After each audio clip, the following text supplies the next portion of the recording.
اعوذ باللہ من الشیطان الرجیم بسم اللہ الرحمن الرحیم اللہم وفقنا لما تحب وترضى واجعل عاقبۃ امورنا خیرا ولا تکلنا الی انفسنا طرفۃ عین ابدا رب ادخلنی مدخل صدق واخرجنی مخرج صدق واجعل لی من لدنک سلطانا نصیرا۔ سورہ مبارکہ بقرہ آیات کریمہ۔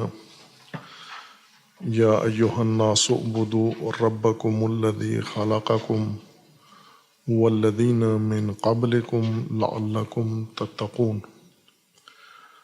الذی جعل لکم الارض فراشا والسماء بناء وانزل من السماء ماء فأخرج به من الثمرات رزقا لكم فلا تجعلوا لله أندادا وأنتم تعلمون وإن كنتم في ريب مما نزلنا على عبدنا فاتوا بسورة من مثله وادعوا شهداءكم من دون الله إن كنتم صادقين فَإِن لَمْ تَفْعَلُوا وَلَن تَفْعَلُوا فَاتَّقُوا النَّارَ الَّتِي وَقُودُهَا النَّاسُ وَالْحِجَارَةُ أُعِدَّتْ لِلْكَافِرِينَ۔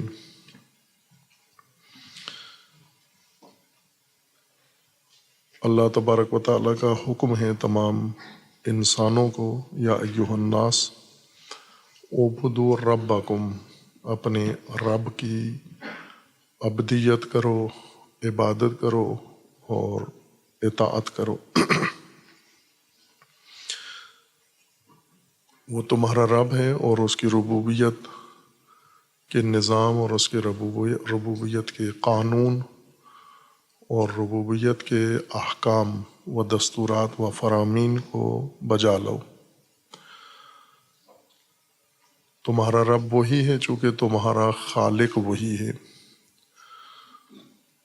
اور تم سے پہلے والوں کا بھی وہی خالق ہے۔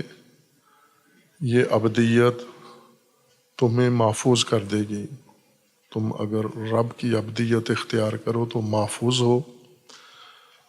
اگر رب کو چھوڑ کر، وہ رب جو تمہارا خالق ہے، اسے چھوڑ کر تم نے کسی اور کو رب بنا لیا، محفوظ نہیں ہو، ہلاک ہو جاؤ گے۔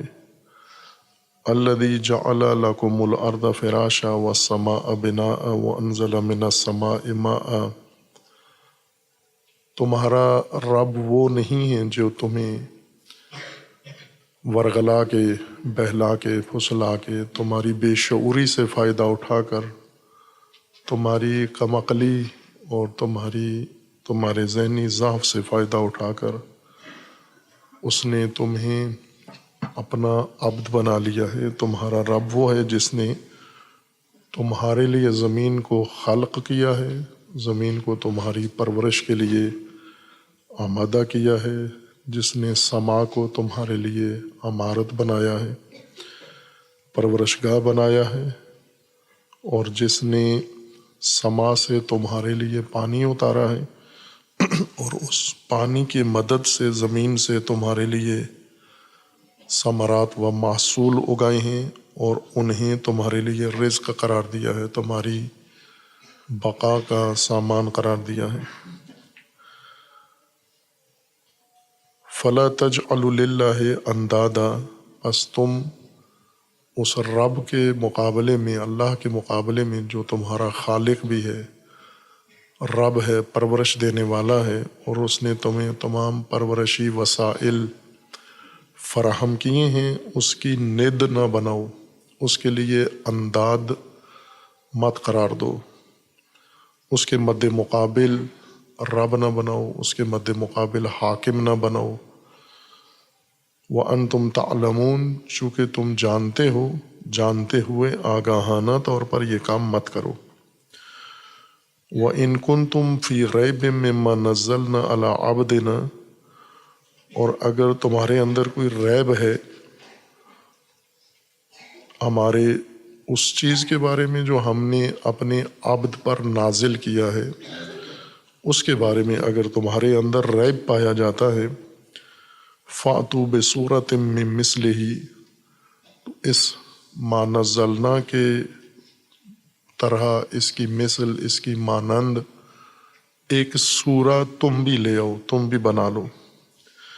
وَادْعُوا شُهَدَاءَكُمْ، اپنے گواہوں کو بھی، مددگاروں کو بھی ساتھ بلا لو، من دون اللہ، اللہ کو چھوڑ کر باقی سب کو طلب کر لو، اور ایک سورہ ما نزلنا جو ہم نے نازل کیا ہے، منشور دستور، اس کے طرح کا ایک سورہ آپ بھی لے آؤ۔ ان کنتم صادقین، اگر تم صداقت رکھتے ہو۔ فَإِن لَمْ تَفْعَلُوا وَلَن تَفْعَلُوا، یہ نہیں کر سکے تم اور نہیں کر سکو گے تم۔ لم تفعلوا، تمہارے سابقین تو نہیں کر سکے، ولن تفعلوا، تم بھی نہیں کر سکو گے۔ فاتقوا النار التي وقودها الناس والحجارہ، بس اس آگ سے، انجام سے اپنے آپ کو محفوظ بناؤ جس کا ایندھن انسان ہیں اور پتھر ہیں۔ وَأُعِدَّتْ لِلْكَافِرِينَ، اور جو کافروں ہی کے لیے آمادہ کی گئی ہے، وہ جہنم و وہ آگ، اس سے اپنے آپ کو محفوظ بناؤ۔ ان آیات کریمہ میں حکم ہے پہلا کہ آپ رب کی عبدیت اختیار کرو۔ عبدیت، عبد، عبادت، عموماً ہمارے ذہنوں میں جو تلقین شدہ تقلیدی مطلب بیٹھا ہوا ہے کہ عبادت پوجا کرنے کو کہتے ہیں، لیکن قرآن کریم میں عبادت پوجا کے معنی میں نہیں ہے بلکہ اطاعت کے معنی میں ہے۔ آمادگی کے ساتھ سرکش انسان، غیر آمادہ انسان اپنے آپ کو پہلے تیار کرے، ذہنی طور پر تیار کرے، ارادی طور پر اپنے آپ کو آمادہ کرے اپنے رب، خالق و مالک کے فرامین کو بجا لانے کے لیے، فرمان برداری کے لیے۔ اور پھر ایک نہی کی گئی ہے، لا تجعلوا للہ اندادا، اللہ کی عبدیت، رب کی عبدیت کرو یعنی اطاعت کرو، اس کے مد مقابل رب نہ بناؤ۔ اللہ کے نظام پرورش کو اطاعت کرو، اپناؤ، لاگو کرو، اس کے مقابلے میں خود سے مد مقابل نظام نہ لے کر آؤ۔ اللہ کی ربوبیت نے جو وسائل تمہارے لیے فراہم کیے ہیں، ان وسائل کو اللہ کے مد مقابل ند کے لیے نہ قرار دو، جبکہ تمہیں علم بھی ہے کہ جنہیں تم رب بنائے ہوئے ہو، پرورش دہندہ مانے ہوئے ہو، وہ تمہارے رب نہیں ہیں، چونکہ وہ خالق نہیں ہیں، نہ تمہارے نہ تم سے پہلے والوں کے، بلکہ وہ خود مخلوق ہیں، اور مخلوق کبھی بھی رب نہیں ہو سکتی، نہ کائنات کے لیے نہ انسان کے لیے۔ پرورش دہندہ نہیں ہے چونکہ خالق نہیں ہے۔ اور پھر اس کے بعد فرمایا ہے کہ اب جب کہ تمہیں علم ہے، تمہارا خالق اللہ ہے، تمہارا رب اللہ ہے، لیکن عملی طور پر تم اس رب اور خالق کے، اللہ کے عبد نہیں ہو، آمادہ فرمان بردار نہیں ہو تم۔ اور یہ حقیقت کھلی ہے، انتم تعلمون، تم جانتے ہو سب کہ تم نہیں ہو، آمادہ نہیں ہو اپنے رب کی فرمان برداری کے لیے۔ یہ نقطہ جو بارہا کہا ہے کہ قرآن کریم کا خطاب تمام انسانیت کو ہے، یا ایھا الناس، لوگوں کو، تمام انسانیت کو خطاب ہے، نہ ان چند عربوں کو، اعراب کو، جو اس وقت نزول قرآن کے زمانے میں وہاں حاضر تھے، انہیں نہیں ہے خطاب، ایھا الناس، تمام بشریت، تمام انسانیت کو خطاب ہے۔ وہ جو گزر گئے ہیں یہ خطاب ان کے لیے بھی تھا، اس خطاب کو انہوں نے سنا یا نہیں سنا وہ اللہ کے علم میں ہے اور ان کے نامہ عمل میں محفوظ ہے، اور ابھی اسی کے مطابق جس عالم میں ہے، عالم ارواح میں، عالم قبر میں، عالم برزخ میں، اسی کے مطابق وہاں پر ان کا انجام ہو رہا ہے۔ اگر انہوں نے سابقہ انسانی نسلوں نے، ایھا الناس نے ابدیت کے ساتھ زندگی گزاری تھی، اطاعت کی تھی اپنے رب کی، تو آج اس عالم میں اس اطاعت کا ثمرہ، نتیجہ انہیں حاصل ہے، میسر ہے، اور اس سے بہرہ مند ہیں، لطف اندوز ہو رہے ہیں۔ اور اگر انہوں نے انکار کیا تھا، کفر کیا تھا، تکذیب کی تھی، جھٹلا دیا تھا، یا سرے سے نہیں مانا یا مان کر عمل نہیں کیا، تو اس صورت میں بھی جس عالم میں ہیں گزشتہ نسل انسان کی، ایھا الناس، اس کا بھی انجام وہ خود بھگت رہے ہیں۔ اور وہ نسلیں کسی بعد والی نسل کے لیے اس لیے کوئی موضوعیت نہیں رکھتی، چونکہ جس نسل کی باری ہے، ابھی جو نسل زمین پہ رہ رہی ہے، جو حاضر ہے اس وقت، ایھا الناس ان کے لیے ہے، موجودہ نسل کے لیے خطاب ہے۔ سابقہ نسل اپنی باری بھگتا کے اپنے انجام کو پہنچ چکے ہیں، موجودہ نسل ابھی اس میدان زیست میں، میدان زندگی میں اس وقت حاضر نسل یہ ہے، اور یہ خطاب اس کے لیے ہے، ایھا الناس اعبدوا ربکم، آپ نے رب کا عبد بننا ہے، یعنی آمادہ، فرمان بردار۔ فرمان برداری آمادگی کے بغیر نہیں ہو سکتی، اور رب کی اطاعت، رب کے فرامین کی اطاعت کے لیے آمادگی ہر دیگر آمادگی سے زیادہ ضرورت ہے۔ بہت سارے کام ہیں جو ہم تیاری کے بغیر نہیں کر سکتے، جیسے ہم امتحان تیاری کے بغیر نہیں دے سکتے، گفتگو تیاری کے بغیر نہیں کر سکتے، جنگ تیاری کے بغیر نہیں لڑ سکتے، ترقی تیاری کے بغیر نہیں کر سکتے، بہت سارے سماجی امور، معاشرتی امور، روزمرہ کے انفرادی کام تیاری کے بغیر نہیں کر سکتے، ان کے لیے ہمیں تیاری کی ضرورت ہوتی ہے، آمادہ ہونے کی ضرورت ہوتی ہے، اور وہی لوگ کامیابی سے کوئی عمل کر پاتے ہیں جو تیار ہو کر، آمادہ ہو کر یہ مرحلہ انجام دیتے ہیں۔ لیکن جو بغیر آمادگی کے آ کے شروع ہو جاتے ہیں، وہ چند دن بھی اس میدان میں، اطاعت و فرمان برداری کے میدان میں نہیں ٹک سکتے۔ جیسے تعلیم کے میدان میں جو لوگ ذہنی طور پر تیار ہو کے آتے ہیں، وہ یہ تمام سختیاں ہونے کے باوجود تعلیم کے میدان میں کامیابی حاصل کر لیتے ہیں، لیکن جو آمادہ ہو کر نہیں آتے ذہنی طور پر، بلکہ والدین انہیں مجبور کر کے یہاں لے آتے ہیں پڑھنے کے لیے، یہ چند دن بھی تعلیم حاصل نہیں کر سکتے۔ سختیاں نہ بھی ہوں تو بھی، چونکہ تعلیم کے لیے آمادہ ہی نہیں ہیں، یہ کسی اور لہو کے لیے آمادہ ہیں، لعب کے لیے آمادہ ہیں، شہوت رانی کے لیے آمادہ ہیں، ہوس بازی کے لیے آمادہ ہیں، یہ کسی اور میدان کے لیے شیطان نے ان کو آمادہ کیا ہے۔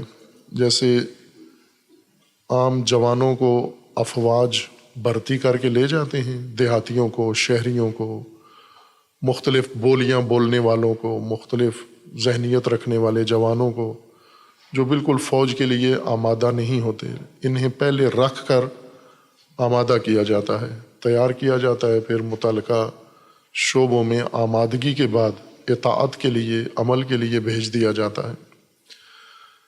تو کچھ طبقات شیطان نے تیار کیے ہوئے ہیں اپنے مقاصد کے لیے، اپنے منصوبوں کے لیے۔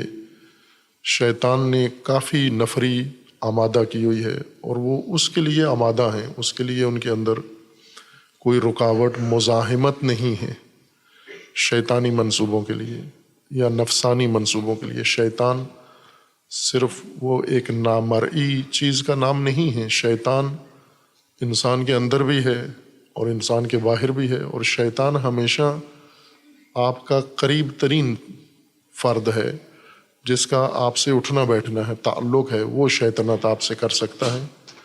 جن سے آپ کا کوئی تعلق نہیں ہے وہ آپ کے شیطان نہیں ہیں۔ مثلا چین میں بیٹھے ہوئے لوگ آپ کے شیطان نہیں ہیں، رشیا میں بیٹھے ہوئے لوگ آپ کے شیطان نہیں ہیں، امریکہ میں بیٹھے ہوئے آپ کے شیطان نہیں ہیں۔ شیطان دور کرنے والے کو کہتے ہیں، جو آپ کو رب سے دور کر رہا ہے وہ آپ کا شیطان ہے۔ وہ ممکن ہے ماں ہو، لاڈ پیار ہمدردی سے اپنے رب سے اولاد کو دور کر رہی ہے، ممکن ہے وہ باپ ہو، ممکن ہے وہ نانا ہو، ممکن ہے دادا ہو، ممکن ہے ماموں ہو، چچا ہو، تایا ہو، بھائی ہو، بہنوئی ہو، سالہ ہو، کوئی بھی ہو جو آپ کو رب سے دور کر رہا ہے وہ آپ کا اصل وہ شیطان ہے آپ کا، اور اس نے آپ کو بہت سارے کاموں کے لیے تیار کیا ہوا ہے۔ وہ کام کرنے کے لیے ہمارے اندر آمادگی موجود ہے۔ اللہ تبارک و تعالیٰ نے انبیاء کرام کو مبعوث فرمایا ہے ہمیں اسی کام کے لیے، اسی ٹریننگ کے لیے، آمادہ کرنے کے لیے، عبد بنانے کے لیے۔ عبدیت سخت کام ہے، رب کی عبدیت کے لیے ہمیں تیار کرنے کے لیے اللہ نے یہ اہتمام کیا ہے۔ معلم، مربی بھیجے ہیں، انسٹرکٹر بھیجے ہیں، تربیت دینے والے بھیجے ہیں، اور انہیں وہ مہارتیں اور انہیں علوم دیے ہیں تاکہ وہ انسانوں کو، سرکش انسانوں کو آ کر صحیح اللہ کی اطاعت کے لیے آمادہ کریں جیسا حق ہے اس آمادگی کا۔ لیکن یہ آمادگی اس طرح سے نہیں آتی جو، جیسے مثال دی میں نے، عام جوانوں کو بھرتی کرتے ہیں افواج میں، پھر ان کے ٹریننگ کا ایک دورانیہ گزرتا ہے جو ان کی آمادگی کا دورانیہ ہے، عبدیت کا زمانہ ہے، یعنی تعبید ہو رہی ہے، ان کی آمادہ کیا جا رہا ہے ان کو۔ پھر ایک دفعہ وہ مہارتیں ان کے اندر آ جائیں تو ریٹائرمنٹ تک، ان کے سبکدوشی تک وہ مہارت ان کے اندر رہتی ہے، بلکہ عملی میدان میں شاید اور بڑھتی جاتی ہے۔ لیکن جو آمادگی، عبدیت اپنے رب کے لیے، اللہ تبارک و تعالیٰ کے لیے اور اس کی اطاعت کے لیے چاہیے، وہ مہارت کی طرح نہیں ہے۔ مہارتیں ایک دفعہ انسان میں آ جاتی ہیں، پیدا ہو جاتی ہیں، ملکہ بن کر، خصلت بن کر، صفت بن کر انسان کے اندر یہ وصف آ جاتا ہے، اور انسانی صفات، انسانی عادتیں، انسانی امور ایسے ہیں کہ وہ ایک دفعہ نفس میں آئیں، پھر لاپرواہی برتیں تو ختم بھی ہو جاتے ہیں۔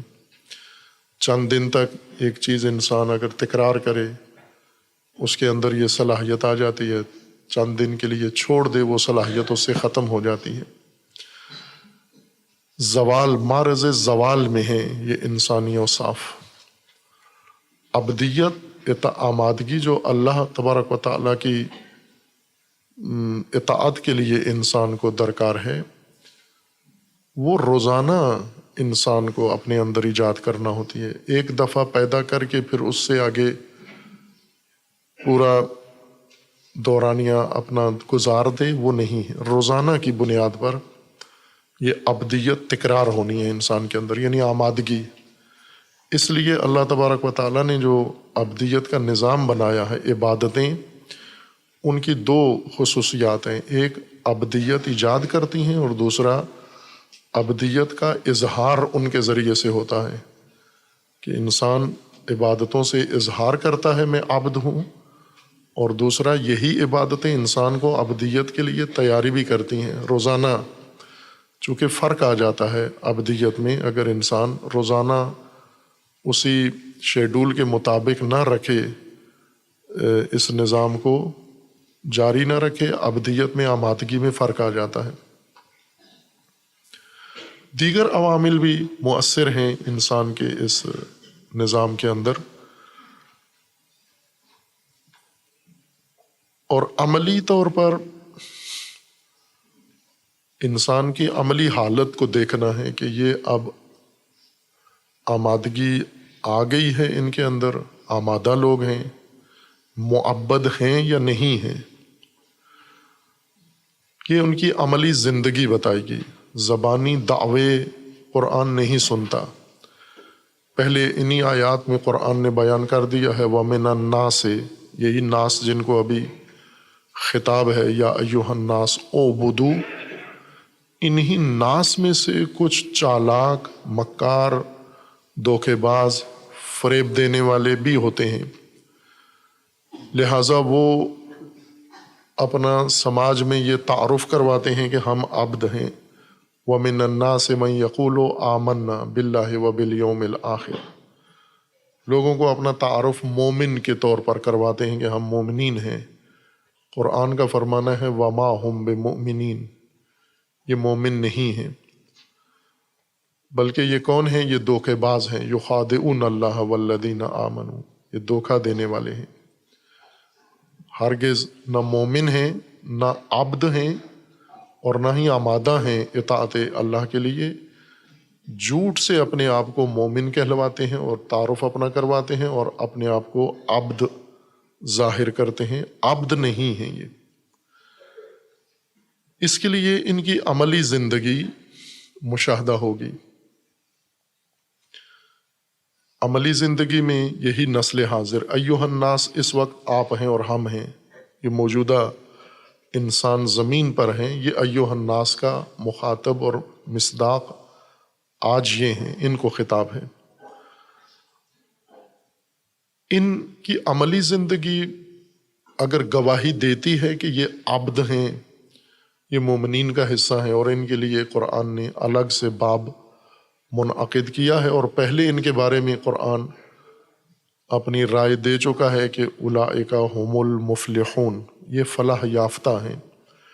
اگر عملی زندگی میں عبد ہیں، آمادہ ہیں، تیار ہیں اور مطیع رب ہیں، اولئک ھم المفلحون۔ لیکن اگر ایسے نہیں ہیں، عملی زندگی کچھ اور ہے اور زبان سے کچھ اور تعارف اپنا کرواتے ہیں، شناختی کارڈ اپنے الگ بنوائے ہوئے ہیں، اور باقی جو عملی زندگی کے ان کے کام ہیں وہ بالکل اس سے علیحدہ ہیں، الگ ہیں۔ جیسے ہر ملک میں ہے، پاکستان میں ایک اصطلاح استعمال کی جاتی ہے، رائج ہے، وہ ہے دوہری شہریت والے لوگ، دوہری ڈوئل نیشنلٹی والے لوگ، یعنی دو ملکوں کے باشندے شمار ہوتے ہیں، دو ملکوں کا شناختی کارڈ ہے، دو ملکوں کا پاسپورٹ ہے ان کے پاس، پاکستان کا بھی ہے اور پاکستان کے علاوہ کسی اور ملک کا بھی انہوں نے لے رکھا ہے۔ خوب اس طرح دوہری شہریت والے بہت سارے ہیں۔ قرآن نے یہ ڈوئل نیشنل بیان کیے ہیں، یہ منافق اذا خلوا الی شیاطینہم، شیاطین کے ساتھ بھی ان کے تعلقات ہیں، مومنین کے ساتھ بھی اٹھنا بیٹھنا ہے، یہ ڈبل شہریت والے، دوہری شہریت والے لوگ ہیں۔ تو دوہری شہریت پاکستان میں تو چھپا کے کی جا سکتی ہے، بلکہ حکمران بھی بنا جا سکتا ہے، پاکستانیوں کے اوپر حکومت بھی جمائی جا سکتی ہے۔ ممکن ہے ہمارے عدلیہ کے ججز سارے دوہری شہریت والے ہوں، پاکستانی ہوں ہی نہ سرے سے، یہ پیدا پاکستان میں ہوئے ہیں، پھر ترک کر کے کسی اور ملک کی شہریت اختیار کر لی ہے، لیکن کمانے کے لیے اور اپنا تحکم جمانے کے لیے پاکستان آ گئے ہیں۔ ممکن ہے جرنیل ہمارے دوہری شہریت والے ہوں، ممکن ہے سیاستدان ہمارے دوہری شہریت والے ہوں، کمائی کے ہیں، ایسا ہی ہے، اور ممکن ہے آپ کے ملک کی بیوروکریسی دوہری شہریت والی ہو، آپ کے علماء دوہری شہریت والے ہوں، دو دو ملکوں کے شناختی کارڈ و پاسپورٹ انہوں نے بنا رکھے ہوں، اور ان کو فائدہ یہ ہوتا ہے کہ جس ملک میں ہیں وہاں کے حالات خراب ہوں تو دوسرے ملک میں چلے جاتے ہیں۔ دوہری شہریت کا فائدہ یہ ہے، پاکستان میں گرمی ہو تو یہ کینیڈا، امریکہ، یورپ چلے جاتے ہیں، جب وہاں سردی ہو تو یہ پاکستان منتقل ہو جاتے ہیں۔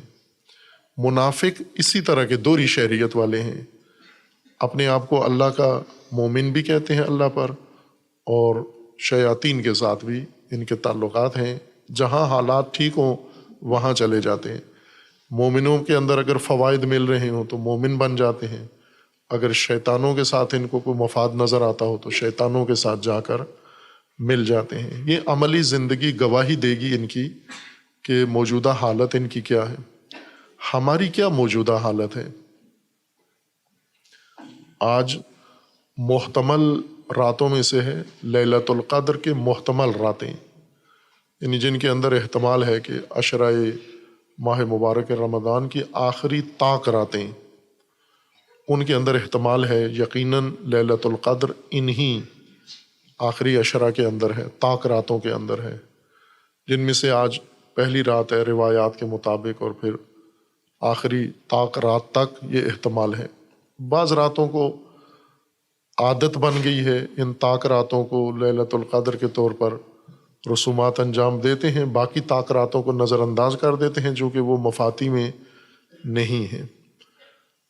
عادت کے تحت ہم یا رسم پوری کرتے ہیں، 3 راتوں کی رسم ہے، باقی 3 راتوں کو چھوڑ دیتے ہیں ہم، یعنی 25، 27 اور آگے نہیں جاتے، اس سے ہم 29 تک نہیں جاتے، جبکہ پورے عشرے کی طاق راتیں کہا گیا ہے کہ ان میں سے ایک یقیناً لیلۃ القدر ہے۔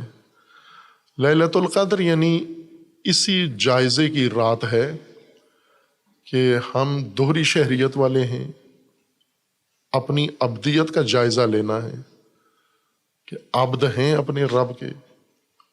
یہی موجودہ نسل اپنا محاسبہ کرے، تقدیر کی رات ہے، مقدرات کی رات ہے، یعنی حساب کتاب کی رات ہے، کلوزنگ کی رات ہے۔ اس لیے اس رات کو ہر انسان جو اپنے آپ کو مومن کہتا ہے، وَمِنَ النَّاسِ مَن يَقُولُ آمَنَّا بِاللَّهِ وَبِالْيَوْمِ الْآخِرِ، یہ دیکھے کہ تلاشی لے اپنی جیبوں کی، اپنے گھر کی، اپنے بیگ، ہر چیز کی، گھر کی دوہری شہریت تو نہیں رکھتا، لیکن اپنے کمروں کی یا اپنے کپڑے لباس کی جیب نہیں، اپنے نفس کی جیب میں جا کے دیکھیں، اپنے دل و دماغ کی جیب میں جا کر دیکھیں کہ دوغلے تو نہیں ہیں۔ آج جو اپنے رب کی دعوت پر بیٹھے ہیں تو عبد ہیں یا نہیں ہیں ہم؟ کہیں دوہری شہریت لے کر نہ آئے ہوں رب کے مقابلے میں،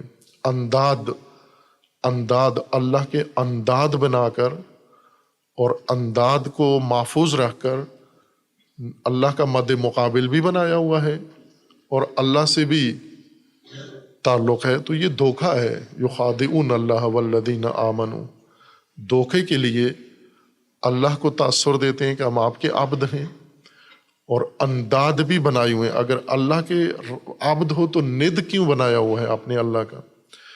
مد مقابل کیوں بنایا ہوا ہے اللہ کا آپ نے؟ اللہ کے مد مقابل بنا کر کیسے آپ عبد خدا ہو سکتے ہیں؟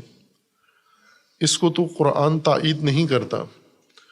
خوب اللہ تبارک و تعالیٰ کا قانون یہ ہے کہ اگر کوئی دوہری شہریت رکھتا ہے، دوہری عبدیت رکھتا ہے، اپنے آپ کو اللہ کا بھی عبد کہتا ہے، اور ند بھی اس نے انداد بھی بنا رکھے ہیں اور ان کی بھی اطاعت کرتا ہے، اللہ کے مد مقابل کی بھی، عملی زندگی ان کے ہاں اس کی بسر ہوتی ہے۔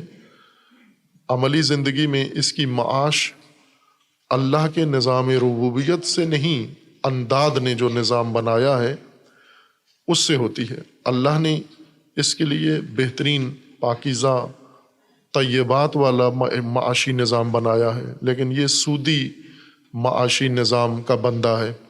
تو ند، تمہارا تو سارا تعلق معیشت میں ند سے ہے، اللہ کے مد مقابل نظام سے ہے، اور لیلۃ القدر کو اب اللہ کو دھوکہ دینے آیا ہے۔ تو اللہ تبارک و تعالیٰ کا فرمان ہے کہ ہم تو سخاوت کے ساتھ اور بہت ہی شرح صدر کے ساتھ، وسعت ظرفی کے ساتھ اپنی شہریت کینسل کر دیتے ہیں۔ وما ہم بمؤمنین، یہ سنگل نیشنل اس کو بنا دیتے ہیں کہ یہ ہمارا بندہ تو نہیں ہے، ہماری مخلوق ضرور ہے لیکن اس نے اپنے آپ کو ہماری اطاعت کے لیے تیار نہیں کیا ہے۔ عبد مخلوق کو نہیں کہتے، مخلوق سب اللہ کی ہیں، لیکن یہ مخلوق اللہ کے لیے اگر آمادہ ہے اطاعت کے لیے تو عبد بھی ہے، اگر آمادہ نہیں ہے تو یہ مخلوق اللہ کی ہے لیکن عبد نہیں ہے۔ جیسے کسی والد کے بچے بیٹے ہوتا ہے، آئے روز ہوتا ہے کہ اگر وہ اولاد تو باپ کی ہیں لیکن اطاعت سسرال کی کرتے ہیں، اطاعت بیگمات کی کرتے ہیں، اطاعت تایا کی کرتے ہیں، اطاعت کسی اور پڑوسی کی کرتے ہیں، بیٹے تو اسی کے شمار ہوتے ہیں۔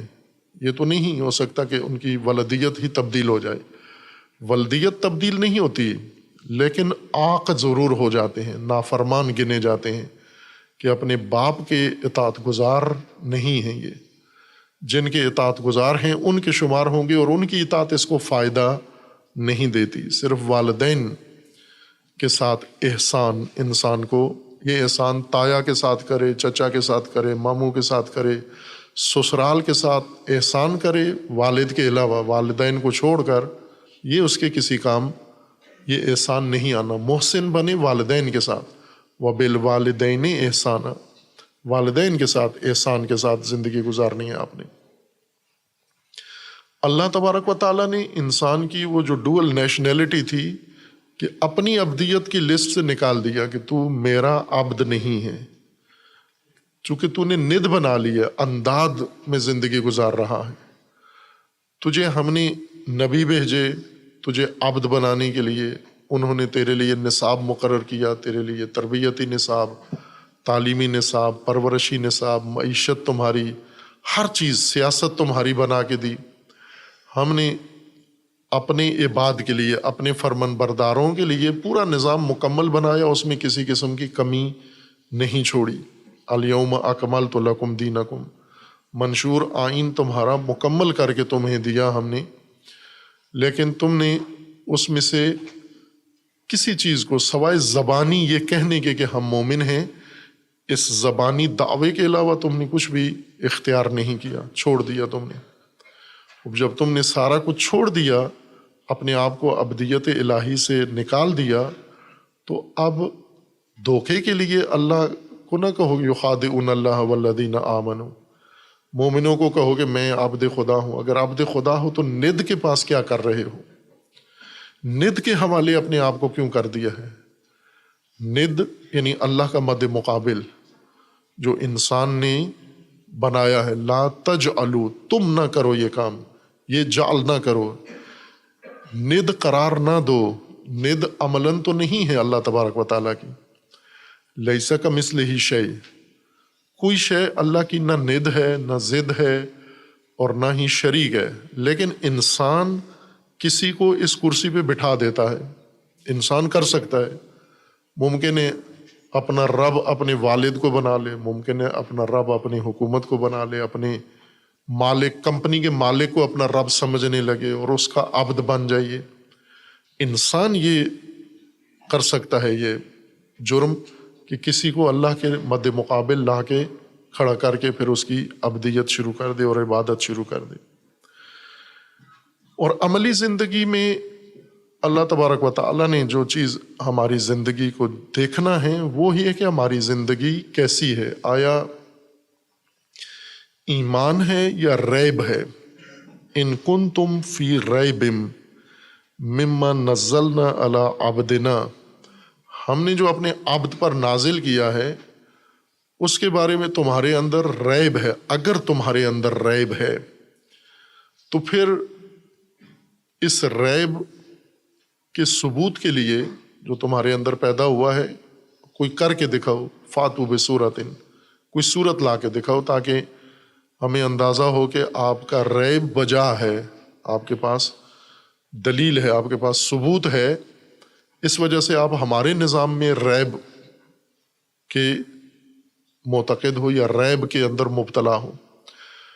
اور اگر نہیں ہے، ثبوت کوئی نہیں ہے، ریب بھی ہے ہمارے بارے میں، ہمارے عبد کے بارے میں، ہمارے عبد پر نازل ہونے والے دستور و پیغام و تعلیمات کے بارے میں، اور خود اپنے پاس بھی کوئی ثبوت نہیں ہے تمہارا، خوب اس صورت میں ہٹ درم ہو، اس صورت میں تم ضدی ہو، اس صورت میں پھر تمہارا دوسرا علاج ہوگا۔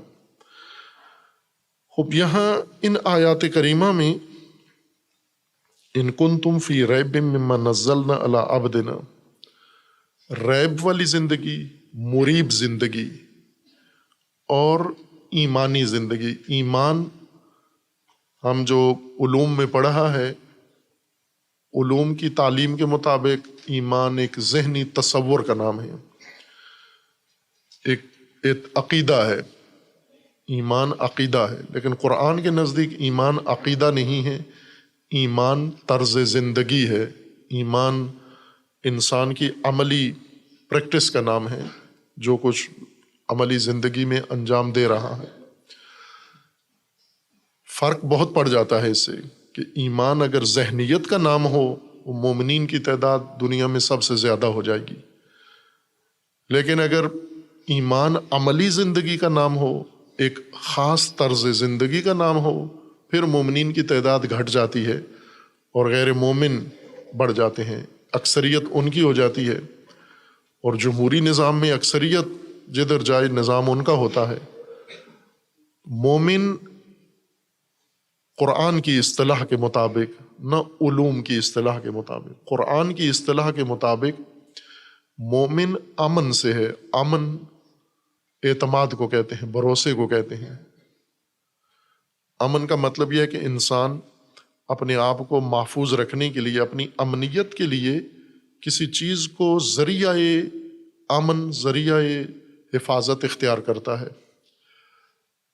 بہت سارے لوگ ہیں جنہوں نے اپنی حفاظت کے لیے کوئی اہتمام کیا ہوا ہے، مثلا کئی جگہوں پر ہم دیکھتے ہیں بینکوں کے سامنے، دکانوں کے سامنے گارڈ کھڑے ہوتے ہیں، باقاعدہ مسلح حفاظتی ایجنسیوں سے لے کر انہوں نے کوئی شخص معاوضہ دے کر کھڑا کیا ہوا ہے اپنی حفاظت کے لیے۔ ساتھ والی دکان نے کوئی انتظام نہیں کیا ہوا، وہ اپنی حفاظت کے لیے پیسہ خرچنا نہیں چاہتا، لیکن بینک یا دیگر ادارے یا قانوناً ان کے لیے ضروری ہے، ان کو ویسے لائسنس نہیں ملتا جب تک گارڈ نہ کھڑا کریں۔ بعض جن کو ملتا ہے وہ اپنی ضرورت سمجھ کے تشخیص دے کے کریں یا نہ کریں، ان کا اپنا اختیار ہوتا ہے۔ تو عملی طور پر جنہوں نے اپنا حفاظتی بندوبست کیا ہوا ہے، مثلا کچھ لوگ ہیں جنہوں نے کیمرے لگائے ہوئے ہیں، جن کیمروں کے اندر وہ لوگوں کا آنا جانا، رفت و آمد دیکھ سکتے ہیں، کچھ نے نہیں لگائے ہوئے۔ اب یہ عملی فرق ہے۔ وہ لوگ جنہوں نے حفاظتی وسائل بروئے کار لائے ہوئے ہیں، حفاظتی وسائل کو اختیار کیا ہوا ہے، حفاظتی وسائل کو سہارا لیا ہوا ہے، اور بعض ایسے ہیں جنہوں نے یہ سب کچھ چھوڑا ہوا ہے اور اپنے گمنڈ میں یا اپنے تکبر میں وہ سمجھتے ہیں کہ ہم کچھ بھی نہیں، محفوظ ہیں، ہمیں کوئی خطرہ نہیں ہے۔ اب اس کو اگر ہم دیکھیں کہ مومن کون ہے، یعنی امن میں کون ہے، جس نے امنیت کے وسائل اختیار کر لیے ہیں، یہ مومن ہے۔ مومن امن دینے والا، امن فراہم کرنے والا، یہ مومن ہے۔ اپنی زندگی کو امن فراہم کرنا، اپنے کنبے کی زندگی کو امن فراہم کرنا، اپنی اولاد کی زندگی کو امن فراہم کرنا، اپنی قوم کو امن فراہم کرنا، اپنے ملک کو امن فراہم کرنا، یہ اگر امن فراہم ہوا ہے، کر رہے ہیں، یہ مومن ہیں۔ لیکن جنہوں نے امن فراہم نہیں کیا ہوا اپنی زندگی کو، وہ مومن نہیں ہے۔ قرآن جو ان کو مومن کہتا ہے، امن کے وسائل، امن کے جو اسباب ہیں وہ اللہ تبارک و تعالیٰ نے بتائے ہیں کہ تمہاری زندگیوں میں امن کے وسیلے، امن کے سہارے یہ ہیں۔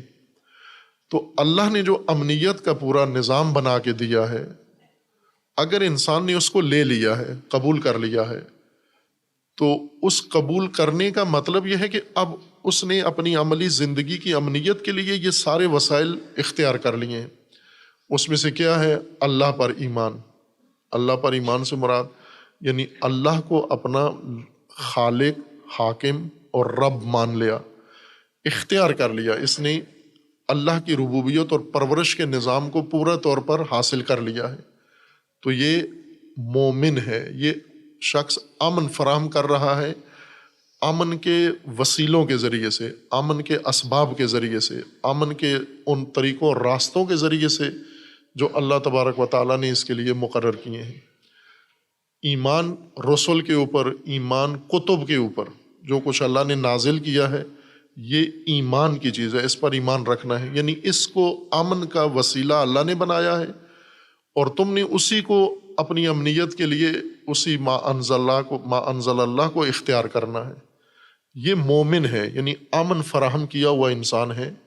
اس نے اللہ تبارک و تعالیٰ کی جتنی امن کی اسکیمیں تھیں اس کے لیے اور امن کی تدبیریں تھیں اور امن کے وسیلے تھے، وہ اس نے سارے اختیار کر لیے ہیں۔ جیسے کچھ لوگ ہیں جو کیمرے لگا لیتے ہیں، کچھ لوگ ہیں گارڈ کھڑے کر لیتے ہیں، کچھ لوگ ہیں، یعنی حکومت نے یا سرکار نے یا آج کے ماحول میں امن کے جو اسباب ہیں وہ اگر انہوں نے اختیار کر لیے ہیں تو یہ مومن ہے لغت کے لحاظ سے۔ قرآن کے مومن جنہوں نے اللہ کی ساری سکیمیں، اللہ کے سارے بندوبست، اللہ کا سارا نظام اختیار کر کے اور اپنی زندگی اس نظام کے اندر لے آئے ہیں، عملی زندگی، یہ مومن ہے۔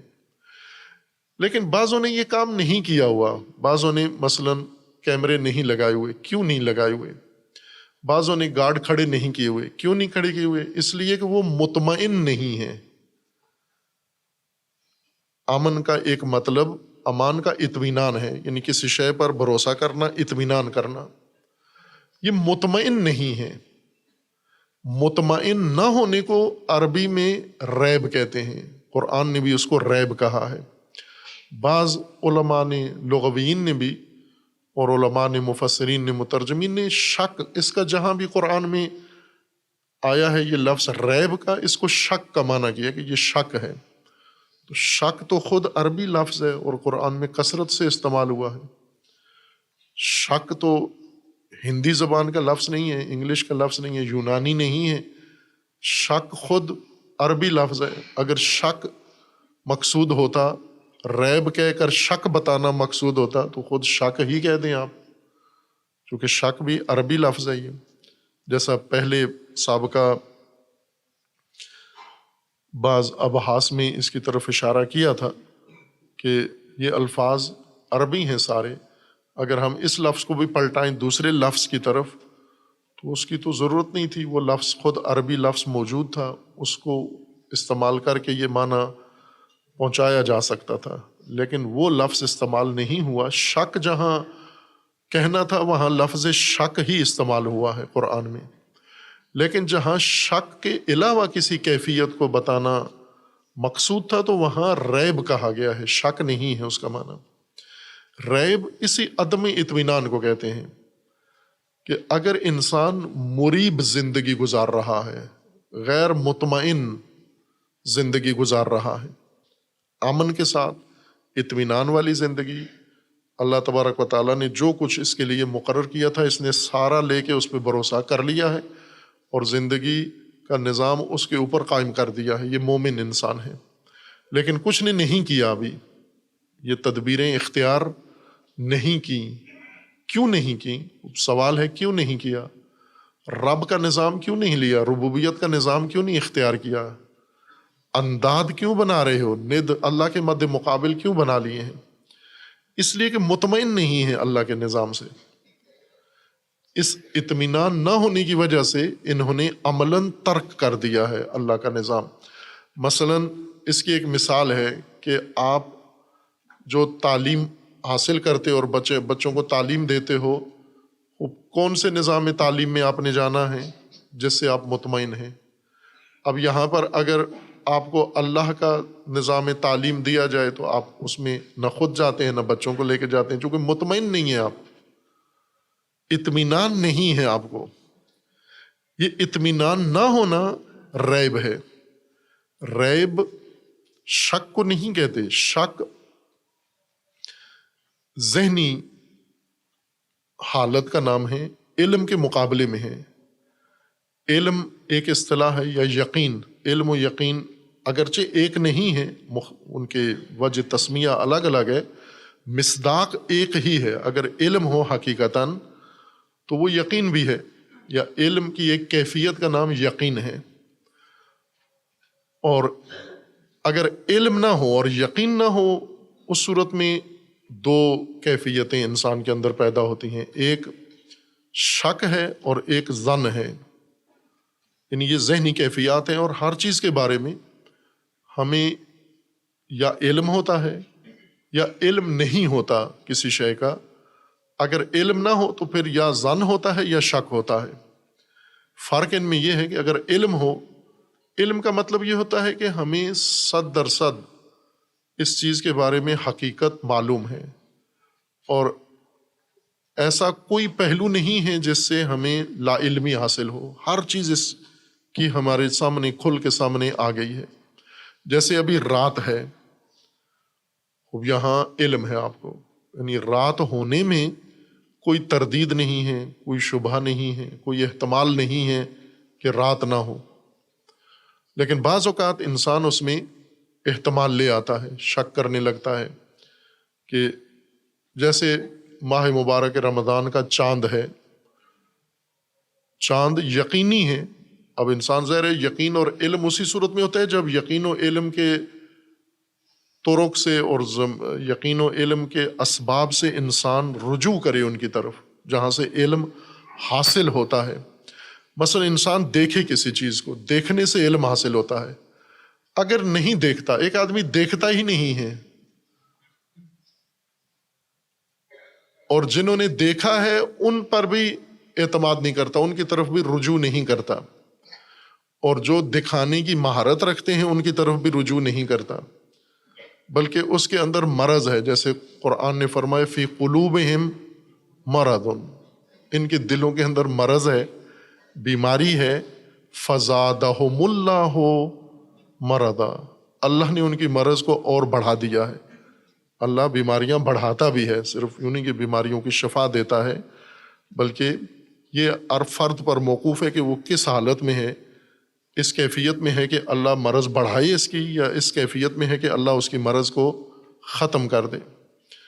خوب یہ طبقہ، یہ دوری شہریت والا جو شیطانوں کے ساتھ بھی ہے اور مومنوں کے اندر بھی آتا جاتا ہے، دونوں طرف تعلقات ہیں اس کے، ان کو اللہ نے فرمایا ہے یہ بیمار ہیں اور اللہ ان کی بیماری کو بڑھا دیتا ہے، اضافہ کر دیتا ہے. خوب اب مثال ہے کہ آپ چاند کے متعلق یقین و علم، چونکہ چاند ایک عام سی چیز ہے، چاند دیکھنا، چاند نکلنا، چاند ڈوبنا، یہ تو کوئی اتنا علمی گہرا مسئلہ نہیں ہے، اور شرعی مسئلہ بھی نہیں ہے. چاند دیکھنا شرعی مسئلہ نہیں ہے، اجتہادی مسئلہ نہیں ہے، فقہی موضوع بھی نہیں ہے. چاند دیکھنا سورج دیکھنے کی طرح ہے، ستارے دیکھنے کی طرح ہے. سورج ڈوب گیا یا سورج طلوع ہوا، یہ تو شرعی مسئلہ نہیں ہے. اگرچہ سورج ڈوبنے سے شرعی اور موضوعات پیدا ہو جاتے ہیں. مثلا اگر سورج ڈوب گیا ہے تو روزہ افطار کرنا ہے یا نہیں، لیکن سورج ڈوبنا شرعی موضوع نہیں ہے. سورج ڈوبنا ایک عام تکوینی امر ہے، زمین گھوم رہی ہے سورج کے گرد، کبھی سورج کے سامنے آ جاتی ہے، کبھی سورج پہ کی طرف پشت ہو جاتی ہے اس کی دوسری جہت. یہ سورج کا نکلنا اور ڈوبنا ہے. تو یہ تو شرعی موضوع نہیں ہے کہ ان کو ہم قرآن کی دلیلوں سے اور آیتوں سے اور روایتوں سے ثابت کریں کہ سورج نکلا ہے یا نہیں نکلا ہے. اس کے لیے اللہ نے آپ کو آنکھیں دی ہیں اور ادھر سے سورج ہے، آنکھیں کھولو سورج نظر آ جائے گا. ایک آدمی آنکھ نہیں کھولتا، اسے کہو آنکھ کھولو، نہیں میں نے آنکھ نہیں کھولنی.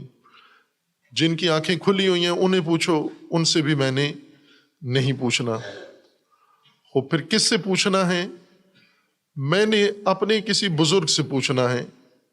وہ بزرگ، وہ اگر اس نے کہا سورج نکل آیا ہے، میں نے مثلا اپنے پیر صاحب سے پوچھنا ہے.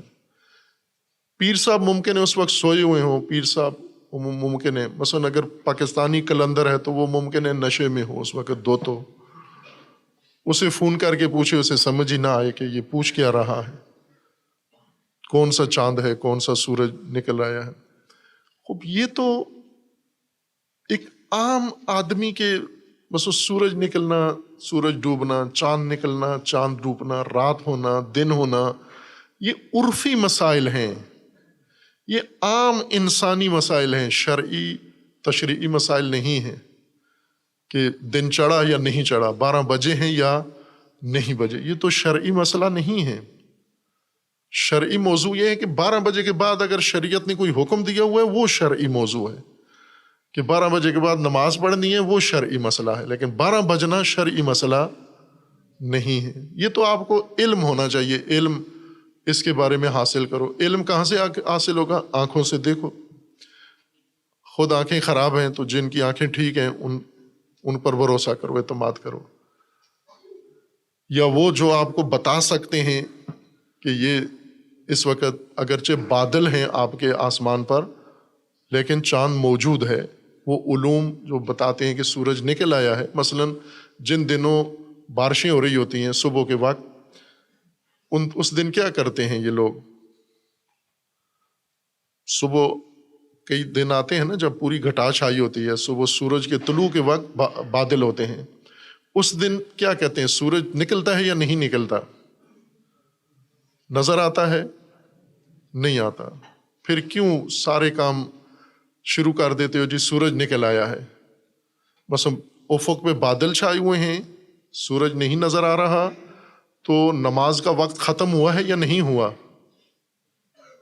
ختم ہو گیا۔ کیسے پتہ چلا آپ کو ختم ہو گیا؟ سورج تو دیکھا نہیں آپ نے، کہیں سے فون کر کے آپ نے پوچھا ہے نکل آیا ہے؟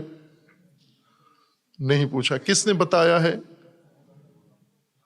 وہ جنہوں نے کیلنڈر نشر کیا ہے انہیں پتہ ہے کتنے بجے سورج نکلتا ہے، کس دن کتنے بجے نکلتا ہے سورج، ان پر اعتماد کیا ہے کہ اگرچہ مجھے نہیں نظر آ رہا، بادل ہیں لیکن وہ نکل آئے، موجود ہے سورج۔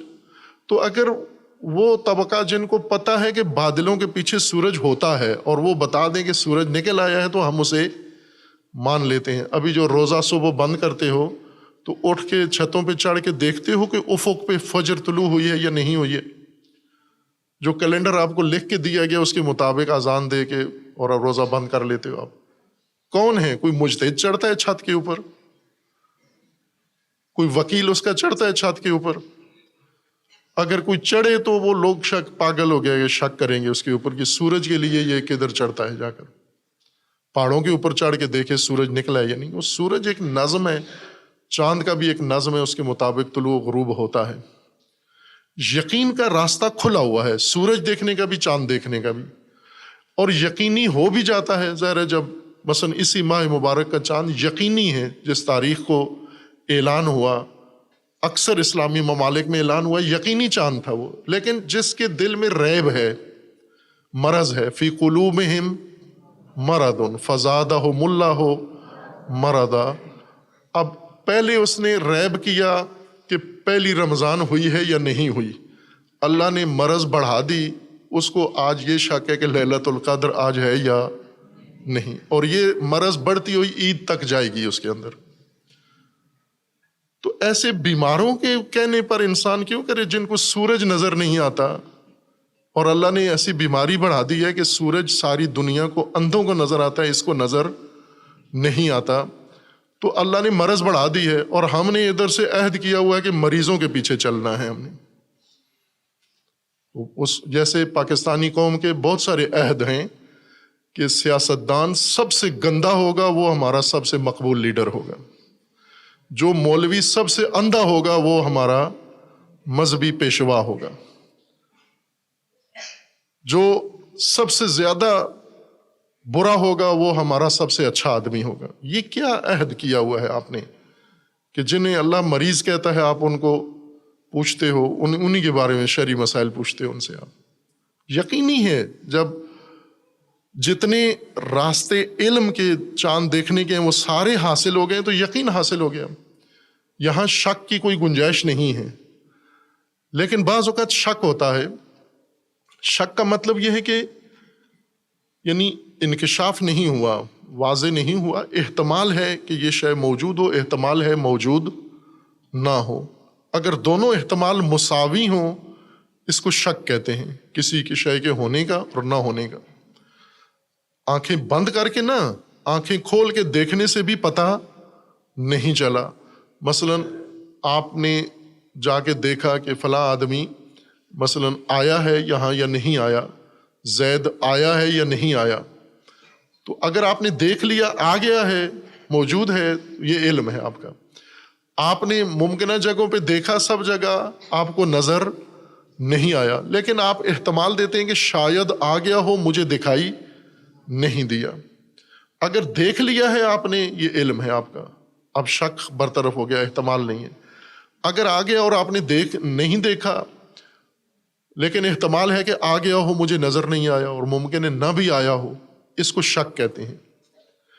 اور اگر آپ یہ سمجھتے ہیں کہ غالباً زیادہ امکان یہ ہے کہ نہیں آیا، لیکن تھوڑا سا ضعیف احتمال ہے کہ آ گیا ہو، اس غالبی اکثری احتمال کو ظن کہتے ہیں اصطلاح میں، کہ یہ جو ہمیں احتمال تو ہے کہ وہ نہ آیا ہو، زیادہ قوی احتمال ہے کہ نہیں آیا، لیکن پھر بھی ایک چونکہ علم نہیں ہے، دیکھا نہیں ہے، کوئی مستند چیز میرے پاس ثبوت نہیں ہے، احتمال ضعیف ہے کہ شاید آ گیا ہو، یہ جو زیادہ قوی احتمال ہے اس کو ظن کہتے ہیں۔ علم، شک اور ظن یہ انسان کی ذہنی کیفیتوں کا نام ہے کسی شے کے بارے میں آگاہی کے وقت۔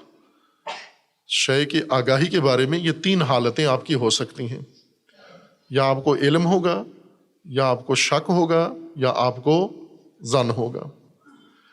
ریب نہیں ہوگا، ریب اس کو نہیں کہتے کہ یا آپ کو علم ہے یا آپ کو ریب ہے۔ ممکن ہے آپ کو علم ہو پھر بھی ریب ہو آپ کے اندر، ممکن ہے شک ہو پھر بھی ریب ہو، اور ممکن ہے ظن ہو اور پھر بھی ریب ہو آپ کے اندر۔ ریب ایک علیحدہ حالت کا نام ہے، علم کی قسم سے نہیں ہے، یا وہ جو آگاہی ہے اس کے بارے میں نہیں ہے۔ ریب کا تعلق آگاہی سے نہیں ہے، انکشاف سے نہیں ہے، کشف سے نہیں ہے۔ شک کا تعلق کشف سے ہے کہ شے کشف ہوئی یا نہیں، علم کا تعلق انکشاف سے ہے، ظن کا تعلق بھی انکشاف سے ہے۔ یہ تینوں ایک خاندان کے ہیں، علم و ظن اور شک۔ یعنی علم پورا انکشاف، مکمل آگاہی، شک یعنی علم نہیں ہے، آگاہی نہیں ہے، مساوی ہیں، ممکن ہے ہو، ممکن ہے نہ ہو۔ لیکن ریب کسی اور چیز کو کہتے ہیں۔ ریب کہتے ہیں بدگمانی کو، بدگمان ہونا۔ ریب کا مطلب یہ ہوتا ہے کہ آپ نے انکشاف ہوا یا نہیں ہوا اس کو نہیں دیکھا آپ نے کہ منکشف ہے، یعنی آگاہی کو، اپنی آگاہی کو نہیں پرکھا، اپنے ذہن کو نہیں دیکھا کہ یہ چیز میرے لیے ثابت ہے یا نہیں، آنکھوں سے جا کر نہیں دیکھا، آنکھوں سے دیکھنے والی چیز کو آنکھوں سے نہیں دیکھا بلکہ کانوں سے سنا ہے، اور کانوں سے جو سنا ہے وہ آپ نے حقیقت کے الٹ سنا ہے۔ آنکھیں کھول کے دیکھیں تو آپ کو تین حالتیں نظر آئیں گی، یا علم حاصل ہو جائے گا اگر آنکھیں کھولی ہیں۔ مثلا آپ نے دیکھنے کہ رات ہوئی ہے یا نہیں ہوئی، وہ آنکھوں سے دیکھنے والی چیز ہے، یہ آنکھوں والی چیز ہے، یہ کانوں والی چیز نہیں ہے۔ رات آنکھوں والی چیز ہے، آنکھوں سے نظر آئے۔ آپ نے آنکھیں کھولی، نظر آ گیا کہ رات ہے، علم ہے۔ آپ نے آنکھیں کھولی، بادل چھائے ہوئے ہیں، معلوم نہیں ہو رہا کہ رات ہوئی ہے یا نہیں، احتمال ہے ہو گئی ہو، احتمال ہے نہ ہوئی ہو، یہ شک ہے۔ آپ نے آنکھیں کھولی، دیکھا، آپ کو لگ ایسے رہا ہے کہ ہو گئی ہے، لیکن پھر بھی پوری تسلی نہیں ہے، یہ ظن ہے آپ کا۔ لیکن آپ نے رات کے بارے میں آنکھیں ہی نہیں کھولی، بلکہ کسی نے آپ کے ذہن میں یہ بات ڈال دی ہے کہ رات نہیں ہوئی ہے، کسی نے آپ کو آ کے، اور جس ذریعے سے اس نے آپ کو ثبوت جو دیا ہے وہ بھی قابل اعتماد ثبوت نہیں ہے۔ جیسے اکثر ہم کہتے ہیں نا، میرے خیال میں رات نہیں ہوئی، اکثر ہم پاکستانی، غیر پاکستانی بھی ایسے کہتے ہیں، عربی والے کہتے ہیں زعم، بزعمی، میرے گمان میں یہ کام ہو گیا ہے۔ فارسی والے کہتے ہیں بے گمانم، میرے گمان میں یہ کام ہوا ہے. اردو والے کہتے ہیں میرے خیال میں. مثلا ابھی یہاں روزانہ ہی مجھے ان چیزوں سے پالا پڑتا ہے. مثلا کوئی مسئول آتا ہے فائل لے کر سامنے پیش کرتا ہے, میں اس سے کو پوچھتا ہوں کہ یہ اس وقت موجود ہے, تو کہتا ہے میرے خیال میں موجود ہوگا. میں نے کہا نہیں, خیال میں نہیں پوچھ رہا, جامعہ میں پوچھ رہا ہوں کہ جامعہ میں موجود ہے یا نہیں. اور وہ خیال میں بتاتا ہے کہ میرے خیال میں موجود ہے. آپ کے خیال میں ہے, آپ کے خیال میں اور بہت ساری چیزیں ہیں جو شاید بتانے کی نہ ہو,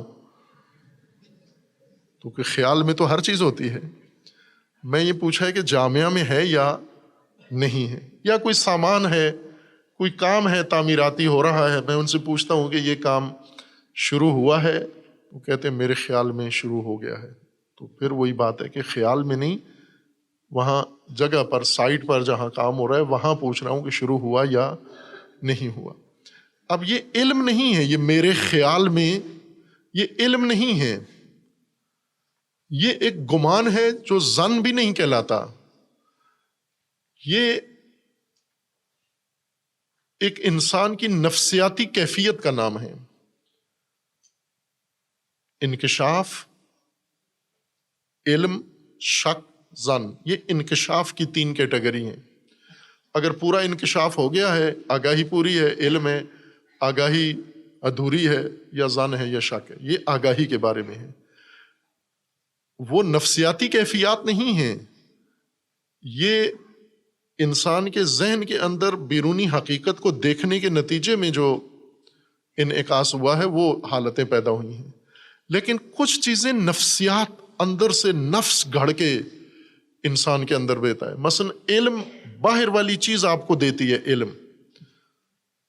جیسے ابھی رات ہے تو یہ رات کا آپ کو علم ہے. یہ علم کہاں سے آیا ہے؟ خود رات نے آپ کے ذہن میں ڈالا ہے.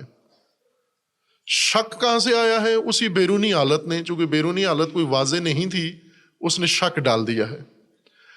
ظن کہاں سے آیا ہے؟ وہ بھی بیرونی کیفیت سے, چونکہ ہوا تھی, معلوم نہیں ہو رہا رات ہے یا نہیں, تو وہ بھی باہر سے یہ چیز حقیقت نے جس کے بارے میں ہمیں علم حاصل کرنا ہے, اس شے کی جو نوعیت ہے, کیفیت ہے, وہ ہمیں یا علم دیتی ہے, یا شک دیتی ہے, یا ظن دیتی ہے. مثلا ایک شخص ہے, منہ ادھر کر کے کھڑا ہوا ہے, آپ اس کی پشت دیکھ رہے ہیں. خوب یہ شخص آپ کے ذہن میں پیغام اپنا بھیج رہا ہے کہ آپ کا ذہن اس کے بارے میں جتنا آشنا ہے, تو ایک آدمی کہتا ہے کہ یقیناً یہ فلاں ہے, یہ الف ہے. دوسرا کہتا ہے نہیں, احتمال ہے کہ فلاں ہو. تیسرا کہتا ہے غالب گمان یہ ہے کہ یہ ہوگا. اب یہ شخص جو کھڑا ہوا ہے باہر, یہ آپ کے ذہن میں یہ 3 حالتیں پیدا کرتا ہے. چونکہ چہرہ واضح نہیں ہے اس کا, اگر چہرہ واضح ہو جائے یہ علم ہے, چہرہ واضح نہیں ہے تو یہ شک ہے. نفسیاتی چیز باہر سے پیغام اندر نہیں آتا, اندر سے نفس کی حالت, نفس کی بناوٹ, نفس کی تربیت, نفس کی اندرونی چیزیں انسان کے اندر یہ چیزیں پیدا کرتی ہیں. نفس خود ایجاد کرتا ہے آپ کے اندر. میں اس کی اور رمضان والی مثال دوں, زیادہ سمجھ میں آئے, فائدہ بھی ہو جائے آپ کا. کہ آپ کھانا کھاتے ہیں, آپ کے پیٹ میں جو کھایا ہے, آپ نے چنا کھایا ہے, چاول کھایا ہے, گوشت کھایا ہے, جو بریانی, وہ باہر سے آپ کے پیٹ کے اندر پہنچ گئی ہے. لیکن بسا اوقات آپ کو کھٹے ڈکار آتے ہیں, کھانا کھاتے ہیں, پھر اس کے بعد جلن ہوتی ہے یا کھٹے ڈکار آتے ہیں. تو یہ آپ تو سوچتے ہیں کہ میں نے تو کھٹاس اندر باہر سے اندر نہیں ڈالی, لیکن اندر سے کھٹے ڈکار آپ کو آ رہے ہیں, یا جلن ہو رہی ہے. تو یہ جلن میں نے اندر کوئی آگ یا کوئلہ دہکتا ہوا پیٹ میں نہیں ڈالا, تو یہ اندر سے جلن کیسے ہو رہی ہے؟ اس لیے کہ آپ کچھ چیزیں باہر سے میدے میں ڈالتے ہیں, کچھ چیزیں میدہ خود اپنے اندر پیدا کرتا ہے. تہذابیت خود میدہ پیدا کرتا ہے. تہذاب میدہ خود جتنا خالی ہوگا اتنا وہ خالی بھی نہیں رہتا اتنا, وہ اپنا کام کرتا رہتا ہے. اگر اس میں ہضم کرنے کی کوئی چیز ہو تو اس کے ہضم میں لگا رہتا ہے، اگر ہضم کرنے کی نہ ہو تو وہ تیزاب سارا اندر جمع کرتا رہتا ہے، پھر آپ کو معدے میں کھٹے ڈکار آنا شروع ہو جاتے ہیں. تو ضروری نہیں ہے کہ معدے میں جو چیز ہے وہ آپ نے باہر سے ڈالی ہے، کچھ چیزیں معدہ خود اندر اپنی پیدا کر رہا ہے. یہی آپ کے نفس کی حالت ہے کہ آپ کے نفس کے اندر جو کچھ ہے یہ ضروری نہیں کہ باہر سے گیا ہو، یہ کچھ نفس نے اندر سے بنا کے باہر بھیجا ہے. یہ جو بدگمانیاں ہیں، سوء ظن ہے، یہ باہر سے نہیں جاتے اندر کہ باہر بد چیز ہے، اس بد چیز کا تصور آپ کے ذہن میں آئے تو یہ تو یا علم ہوگا یا شک ہوگا یا ظن ہوگا. باہر سے آئی ہوئی چیز یا علم ہوتی ہے یا شک ہوتا ہے یا ظن ہے، جو بیرونی چیزیں ہمارے اندر منتقل کرتی ہیں. لیکن یہ جو ہم کہتے ہیں میرے خیال میں آ گیا ہوگا، یہ تو باہر سے نہیں آیا میسج، یہ آپ کے نفس نے اندر سے بنایا ہے، گھڑا ہے اس نے. یہ نفسیاتی حالت ہے، یہ نفسیاتی کیفیت ہے جو نفس خود بنا کے اپنے اندر ایجاد کر رہا ہے. یہ جو نفس خود بنا کے باہر کے بارے میں فتوے دیتا ہے، یہ دو طرح کے ہیں. ان میں کچھ ایسے ہیں جن میں انسان کے علم پر اثر انداز ہوتے ہیں یہ اندرونی نفسیاتی کیفیات، اور کچھ ایسے اندرونی نفسیاتی کیفیات ہیں نفس کی کہ جس کے نتیجے میں انسان کے اندر ایک سیئہ پیدا ہوتا ہے، برائی پیدا ہوتی ہے، نگاہ بد پیدا ہوتی ہے. اس کی عملی مثال یہ ہے، بہت سارے لوگ اپنے ساتھیوں کے بارے میں ہم کہتے ہیں نا یہ مشکوک آدمی ہے. یہ مشکوک آدمی اس وجہ سے بنا ہے کہ اس کی حرکات و سکنات ایسی ہیں. مثلا آپ کسی آدمی کو دیکھ رہے ہیں، وہ بار بار دائیں دیکھتا ہے، بائیں دیکھتا ہے، پھر تھوڑا چلتا ہے، پھر رکتا ہے، پھر دائیں بائیں دیکھتا ہے، پھر آگے چلتا ہے. یا ایک آدمی ہے، فرض کریں آپ مسجد میں اکٹھے ہیں، آپ کے جوتے باہر ہیں، یہ آتا ہے بار بار جوتوں کے قریب کھڑے ہو کے، پھر دائیں بائیں دیکھتا ہے، پھر آگے پیچھے ہو جاتا ہے. آپ شک کرتے ہیں مشکوک آدمی ہے، چور لگتا ہے، یہ جوتے چورانے آیا ہے. یہ جو حالت ہے آپ کہہ رہے ہیں مجھے مشکوک لگتا ہے، یہ اس شخص کی اپنی حالت اور کیفیت نے آپ کے اندر یہ احساس پیدا کیا ہے، اس کو شک ہی کہتے ہیں. لیکن ایک دفعہ آپ کسی آدمی کے بارے میں یہی احساس برا پیدا ہو جاتا ہے، لیکن نہ کہ اس نے کچھ کیا ہے، وہ اپنی جگہ آرام سے بیٹھا ہوا ہے، اپنی روٹین کے مطابق آ جا رہا ہے، لیکن آپ کے دل میں یہ برائی اس کے بارے میں پیدا ہو گئی، برا خیال آ گیا ہے کہ یہ مشکوک آدمی ہے، یہ غلط آدمی ہے. اس طرح کا احساس جس کا بیرونی کوئی شاہد نہ ہو اور نفس نے اندر سے اس کے بارے میں یہ احساس ایجاد کر دیا ہو، اس کو عربی زبان میں ریب کہتے ہیں. یہ ریب ہے، یہ شک نہیں ہے. شک باہر سے اندر آتا ہے، ریب اندر سے باہر جاتا ہے. گھروں میں یہ اکثر رائج ہے، یہ چیزیں گھروں کے اندر گھریلو تعلقات میں. مثلا بہت سارے عورتیں ہیں جو اپنے شوہروں پہ شک کرتی ہیں، اس کو ہم اردو میں کہتے ہیں شک کرتی ہیں، اسی کو ریب کہتے ہیں. بھلے اگر تو شوہر کی حرکات و سکنات ایسی ہیں، اس کے پاس ایسے ثبوت مل گئے ہیں عورت کو، اس کے موبائل سے، اس کے کپڑوں سے، اس کے اور، تو وہ تو یا عورت کو یقین ہو گیا ہے کہ یہ کوئی غلط کام کر رہا ہے، یا اس کی اپنی حرکات و سکنات سے عورت کو شک ہو گیا ہے یا گمان پیدا ہوا ہے. یہ علم ہے، یہ علم کی سنخ سے شک و گمان ہے. لیکن بعض اوقات نہ مرد کے کسی عمل میں کوئی ایسا ثبوت موجود نہیں ہے، وہ جو کچھ کر رہے اپنی روٹین کے مطابق آنا جانا ہے، لیکن عورت کو شک پڑ گیا ہے کہ اس کے کسی سے تعلقات ہیں. ثبوت باہر سے نہیں لیا، اندر اس کے نفس کے اندر یہ احساس پیدا ہوا ہے، شوہر کے بارے میں بدگمانی پیدا ہوئی ہے کہ یہ مشکوک شوہر ہے. یہ ریب ہے، یہ جو اس کے عورت کی نفسیاتی کیفیت نے اپنے شوہر کے بارے میں یہ جو احساس اس کے دل میں برا پیدا کیا ہے، یہ ریب ہے۔ ریب میں دو چیزیں ہوتی ہیں، ایک تردید ہوتی ہے، یعنی وہ شک والی کیفیت مشابہ ہوتی ہے، لیکن شک اس لیے نہیں کہتی کہ باہر سے نہیں آیا، اندر سے یہ شک کسی ثبوت کے ساتھ ہوتا ہے، اس کا کوئی ثبوت نہیں ہے، یہ اندر سے پیدا ہوا ہے، لیکن کیفیت شک والی ہے، تردید ہے۔ دوسرا، اس تردید کے ساتھ تہمت ہے، ساتھ تہمت بھی ہے اس احساس کے اندر۔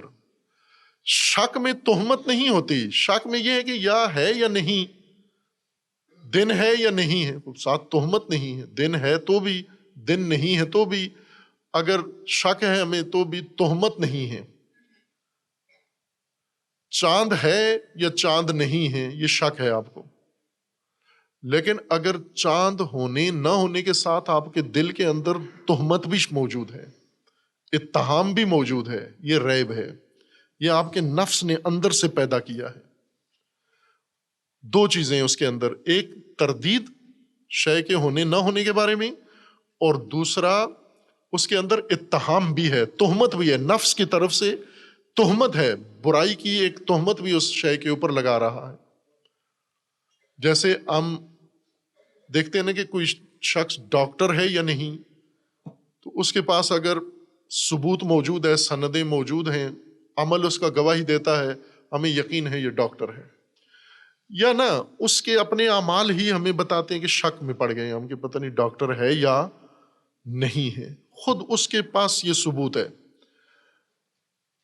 لیکن ایک چیز یہ ہے کہ ہم نے اس کو ٹٹولا ہی نہیں ہے کہ اس کے پاس ثبوت ہے یا نہیں ہے، ہمارے نفس کے اندر اس کے بارے میں ایک گمان پیدا ہوا ہے، ایک تردید ہمارے نفس نے ایجاد کی ہے باہر سے ثبوت ڈھونڈے بغیر، اور اس تردید کے ساتھ ہماری طرف سے، نفس کی طرف سے ایک اتہام بھی اس کے اوپر ہے کہ یہ تو ڈاکٹر نہیں ہے۔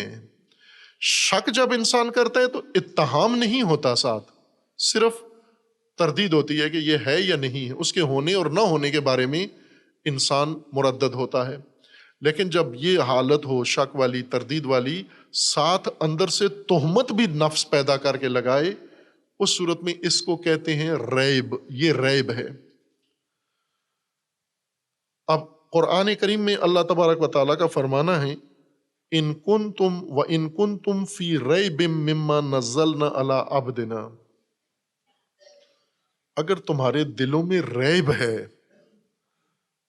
ما انزلنا، قرآن کے بارے میں، ہمارے منشور کے بارے میں جو ہم نے اپنے عبد پر نازل کیا ہے، اس کے بارے میں اگر ریب ہے تمہارے اندر، یہ نہیں کہا کہ شک ہے، بعد میں آیات ہیں جن میں شک کی بھی بات کی گئی ہے، لیکن وہ علیحدہ موضوع ہے، یہاں ریب ہے۔ اگر تمہارے نفوس میں، تمہارے اندر ریب پایا جاتا ہے، فاتو بصورت من مثلہ، تو پھر کوئی سورہ بنا کے لو اس جیسا، تاکہ ہم بھی آپ کے مؤید ہو جائیں، تائید کر دیں کہ آپ کا ریب ٹھیک تھا، آپ کی یہ تہمت اور بدگمانی ہے، یہ ٹھیک بدگمانی ہے آپ کی۔ وہ بدگمانی یہ کہ یہ اللہ کا کلام نہیں ہے، یہ کسی اور کی کتاب ہے، کاپی کر کے لے آئے ہیں، یا کہیں سے سن کے خود سے مسودہ لکھ کے لے آئے اور کہہ رہے ہیں وحی ہے، یہ اللہ کا قانون ہے، اللہ کا فرمان ہے، اللہ کا نہیں ہے، ان کا اپنا ہے، یا انہوں نے کسی اور کا کلام جمع کر کے، اکٹھا کر کے، تالیف کر کے، تصنیف کر کے یہ کتاب لے آئے ہیں اور کہہ رہے ہیں یہ اللہ کی طرف سے وحی ہوئی ہے۔ خوب ساتھ اس کے اندر اتہام ہے، اس تردید کے اندر۔ خوب اب چونکہ بعض تو انسان کو ہے، یا ایھا الناس اعبدوا ربکم الذی، اے انسانوں عبد بنو اللہ کے، عبدیت اللہ کی اختیار کرو، الذی خلقکم والذین من قبلکم لعلکم تتقون، الذی جعل لکم الارض فراشا والسماء بناء وانزل من السماء ماء فاخرج به من الثمرات رزقا لکم فلا تجعلوا للہ اندادا وانتم تعلمون وان کنتم، وہی ایھا الناس، اگر تم ریب میں ہو، تمہارے اندر ریب پایا جاتا ہے اس کے بارے میں، جو کچھ ہم نے نازل کیا ہے. پہلے ربوبیت، تکوینی ربوبیت جو اللہ تبارک و تعالیٰ نے آپ کے لیے پرورش کا نظام بنایا ہے، پہلے اس کا ذکر کیا کہ زمین بنائی، زمین کو فرش بنایا، سما بنایا، اس کو بنا بنایا، پھر اس میں سے پانی نکالا، اس میں سے ثمرات و محصول اگائے اور انہیں تمہارے لیے رزق بنایا. یہ ربوبیت کا وہ شعبہ ہے تکوینی. اب ربوبیت کا، تمہاری پرورش کا ہم نے تشریعی شعبہ بھی بنایا ہے کہ تمہاری پرورش، چونکہ تم انسان ہو، اگر انسان نہ ہوتے تو زمین اور فرش اور زمین اور سما اور زمین اور پانی اور ثمر اور گھاس اور چارہ یہ کافی تھا. یہ ایک ربوبیت کا نظام تمہارے لیے کافی تھا اگر تم انسان نہ ہوتے.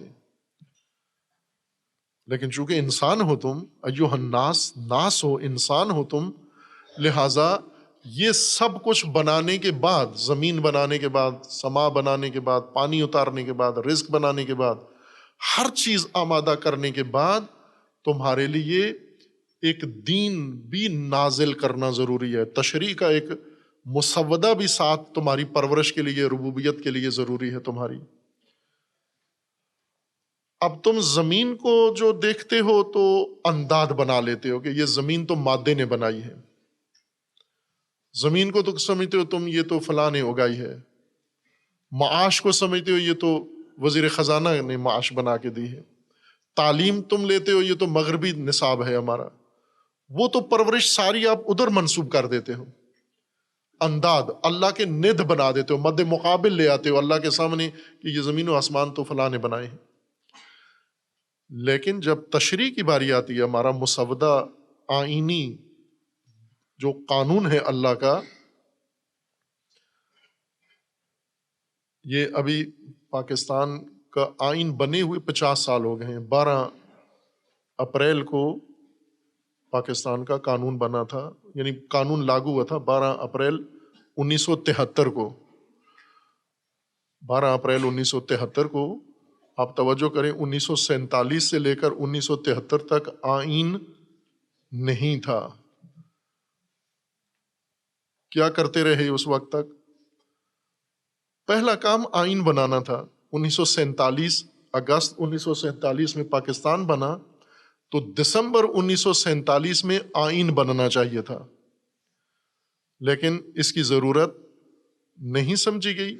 پھر بیچ میں ہر جو بھی آیا اس نے اپنا آئین بنا کے، اپنا قانون بنا کے، فوجی آیا، سول آیا، وہ اپنے ڈکوسلے بنا کے چلاتے رہے. پھر آخر کار 1973 میں ان کو ضرورت پڑی کہ بنانا چاہیے، بغیر آئین کے چلنا مشکل ہے. لہٰذا یہ سمجھتے تھے کہ مشکلات کی ساری وجہ آئین نہ ہونا ہے، اور آئین بنا دیا. اور پھر 50 سال سے آئین موجود ہے لیکن مشکلات پہلے سے دوہری ہو گئی ہیں. جب آئین نہیں تھا ملک میں 47 سے لے کر 73 تک تو بھی مشکلات تھیں، جب آئین بن گیا تو بھی مشکلات جاری ہیں.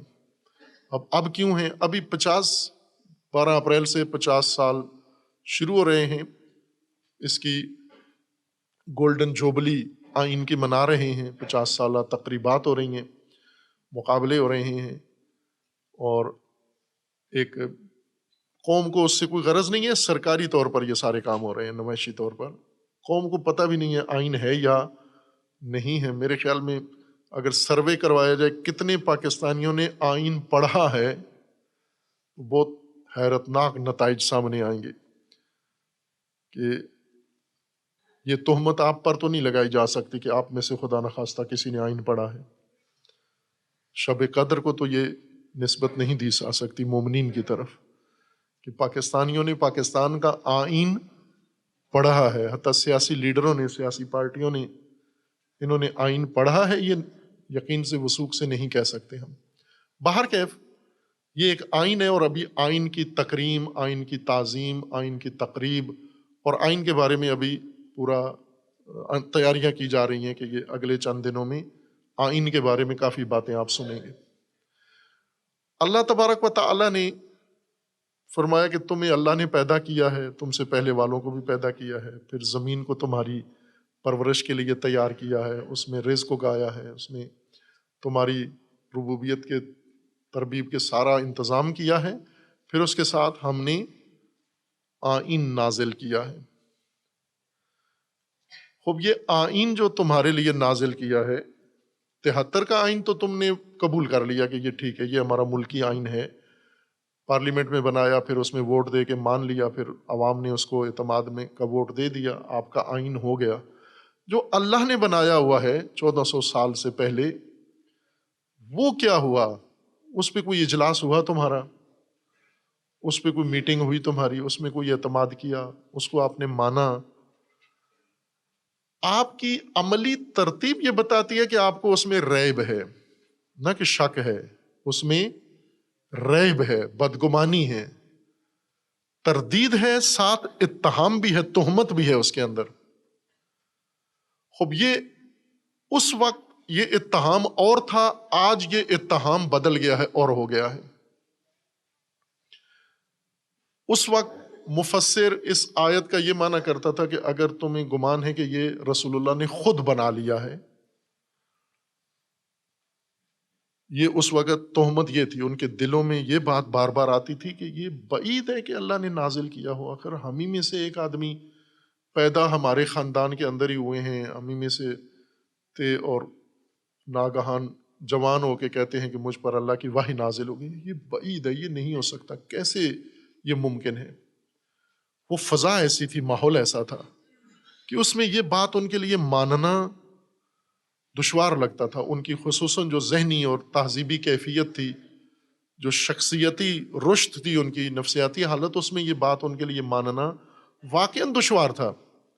لیکن آج تو تعلیم ہو گئی ہے، پڑھے لکھے لوگ ہیں، اور 1400 سال بھی گزر چکے ہیں اس آئین کو نازل کیے ہوئے، تو کیا آج ریب نکل گیا ہے ان کے دل سے؟ یہ جو موجود ہیں، مما نزلنا علی عبدنا ان کنتم فی ریب، کیا اسی ایک جماعت کے اندر ریب تھا جو اس وقت مشرکین تھے؟ آج ریب نہیں ہے ان کے دلوں میں؟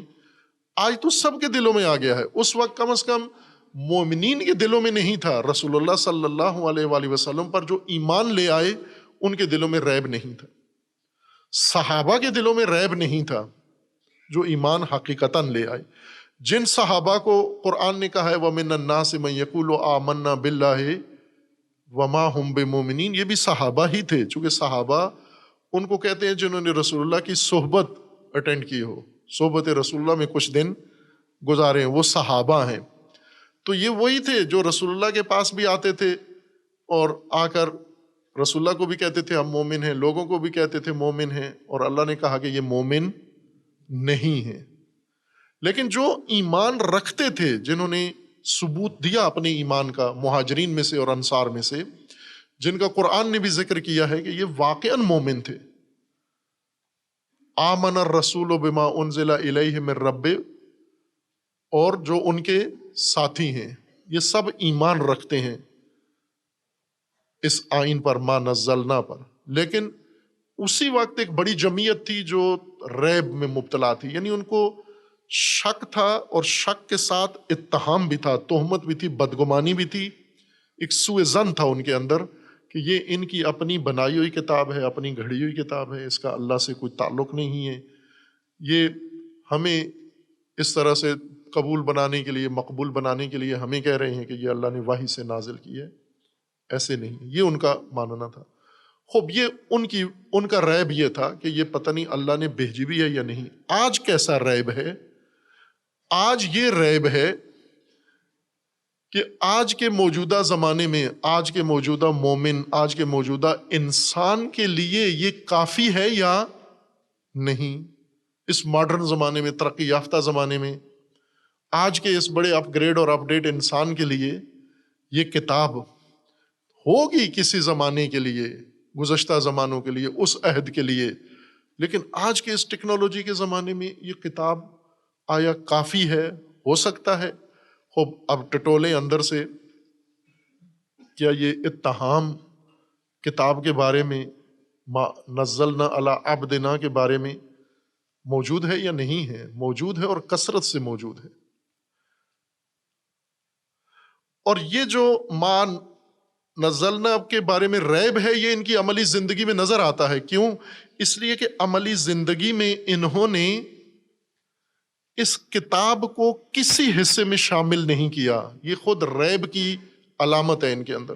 اگر انہیں ریب نہ ہوتا، ایمان ہوتا، تو کم از کم کسی شعبے میں تو اس کو لاگو رکھتے، کوئی تو نظام اس سے لے لیتے. مثلا قرآن میں جو اللہ تبارک و تعالیٰ نے آپ کی پرورش کے لیے، آپ کے نظام کے لیے، انسانوں کی رشد کے لیے، ہدایت کے لیے جو کچھ بنایا ہے قرآن میں، آیا کوئی سیاست، کوئی معاش، کوئی تعلیم، کوئی تہذیب ہے قرآن میں یا نہیں ہے؟ یا تو تکذیب کرنی پڑے گی، جھٹلانا پڑے گا کہ کچھ بھی نہیں ہے، یا پھر اگر ہے تو کیوں آپ اس کو پشت کیے ہوئے، کیوں ترک کیے ہوئے ہو اس کو؟ اس لیے کہ یہ پرانے زمانے کے لیے تھا، ہم ماڈرن زمانے کے لیے، ماڈرن زمانے میں ماڈرن چیزیں چاہیے.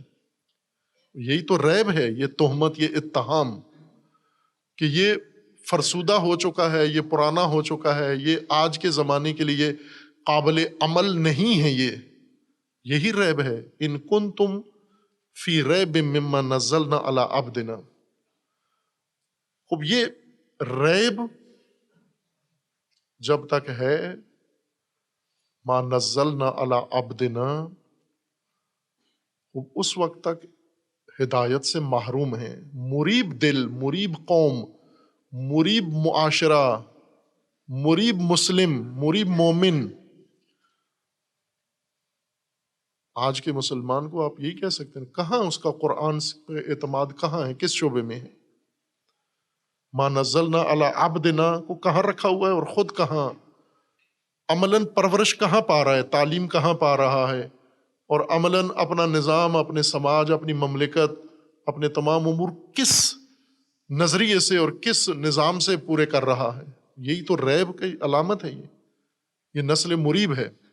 اور انہی کو قرآن چیلنج کر رہا ہے کہ اگر ریب ہے تمہارے دل میں تو پھر کوئی ثبوت تو بتاؤ اس کا، کوئی ثبوت لو. فاتو بصورت من مثلہ،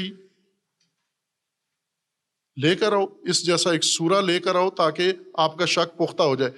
آپ اگر کہتے ہو یہ رسول اللہ پر نازل نہیں ہوا تو آپ ٹھیک ہے کہیں سے لے کر آئیں تو پھر تو سارے لا سکتے ہیں. اگر رسول کہیں سے ڈھونڈ کے لا سکتے ہیں، کسی استاد سے پڑھ کے سیکھ کے، تو آپ بھی لا سکتے ہو. پھر جب جو کام ایک دفعہ ہو سکتا ہے وہ بار بار ہو سکتا ہے. جو آپ کے ذہنوں میں بدگمانی ہے کہ یہ اللہ کی وحی نہیں ہے، تو پھر لا کے دکھاؤ نا. چونکہ جو کام انسان کرتا ہے، وہ جو ایک انسان کرتا ہے وہ دوسرے انسان بھی کر سکتے ہیں، لیکن جو کام اللہ کا ہے وہ انسان نہیں کر سکتے. اس لیے فاتو بصورت من مثلہ. خوب آج ہمارے پاس یہ فرصت ہے عزیزان، یہ ریب نکالو دل سے. آج لیلۃ القدر ہے. لیلۃ القدر کے کچھ مستحبات ہیں، کچھ واجبات ہیں. مستحبات جو عموماً ہمارے جو مستحبات ہیں، جن روایات کے ذریعے سے یہ مستحبات ہم تک پہنچائے گئے ہیں، وہ روایات اتنی مستند نہیں ہیں. زیادہ تر مستحبات والی روایات، ان کی سندیں جو ایک فقہا کے ہاں، علماء کے ہاں طریقہ ہوتا ہے کسی روایت کو قبول کرنے کا، کہ ایک تو وہ روایت اس کی سند بالکل ٹھیک ہو، راوی اس کے صحیح ہوں اور متصل ہوں اور صحیح و سند ہو. پھر اس کی دلالت میں آتے ہیں کہ اس کی دلالت بھی خلاف قرآن نہ ہو. یہ دو شرطیں ہیں.